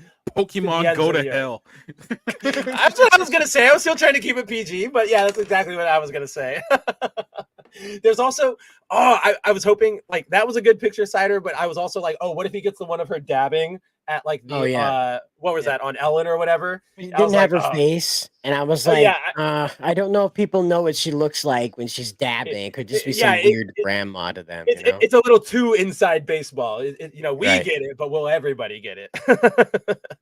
But yes, guys, with that, I think tonight's show is coming to an end. Obviously, we got into just a smattering of topics. There was no lull there. I love these streams. I love Wednesday nights. I love hanging out with all of you. With that, I will let the gang take it away. Let us know what they've got going on. Starting with gang now. We're the GAANG gang. Boomy forever. So this Friday, we're going to be watching the 1973 film Cleopatra Jones. So we're going back to blaxploitation because that's been our theme here for the last couple of weeks. So definitely checking out that film. That's on Friday night on X and on Rumble. So check that one out. Saturday night, we're live streaming the Royal Rumble. So we're bringing a bunch of people together just to watch wrestling for a couple of hours. And it should be an absolute disaster. So if you love the disasters, come check us out Saturday night on the show.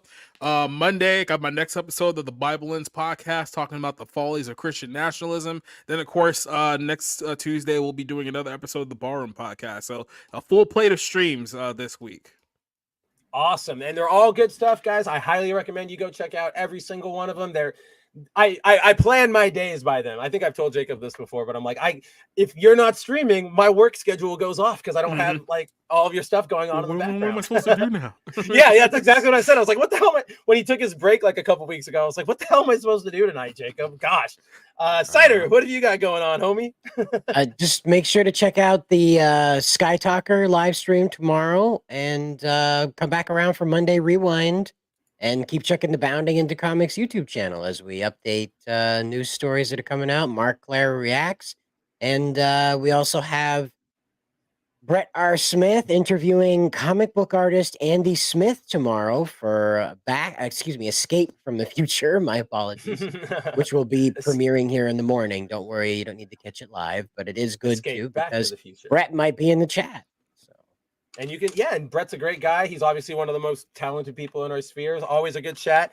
And to add to what Cider said about checking out the YouTube every day, Cider also does do a daily news story. He covers one thing, gives us opinion on it. Really bite-sized, really quick, really good. Obviously, it's coming from Cider. Definitely check those out. As for me, guys, obviously, please check out boundingintocomics.com every day. We've got new stories going up all the time. Right now, the most recent one that went up is about Hillary. After we're done with the stream, I've got a bunch of Marvel news coming out that will definitely, at least make you giggle in the let's watch the world burn kind of way. Obviously, please check us on Twitter as well. If you want more of us live, you can come back next week, same bat time, same bat channel for another episode of the 01 stream, 9 p.m. Eastern time, where we take apart the week's biggest pop culture news topics. If you want more of me, you can check me over on my channel on Fridays at 5 p.m., where I host The Good, the Mad, the Ugly, where we get into some of the more niche topics in our spheres, anime, video games, tokusatsu, that sort of stuff. I think this week we'll be talking about everything surrounding the Indiana Jones game that's coming out, because that thing is just shaping up to be a dumpster fire. But that is what we have going on. As always, thank you guys for stopping by. I love hanging out with you. Fridays are the best. All of you guys who showed up in the chat, Kate J, hey, it's me in HD, DZ3, Targaryen, Eccentric Banana, Targaryen, all of you guys are the best. I love hanging out with you. If I missed you, Veritas, of course. If I missed your name, I'm sorry. I'll shout you out next week. But until then, I think we will call it a night, and I hope you take it easy. Later.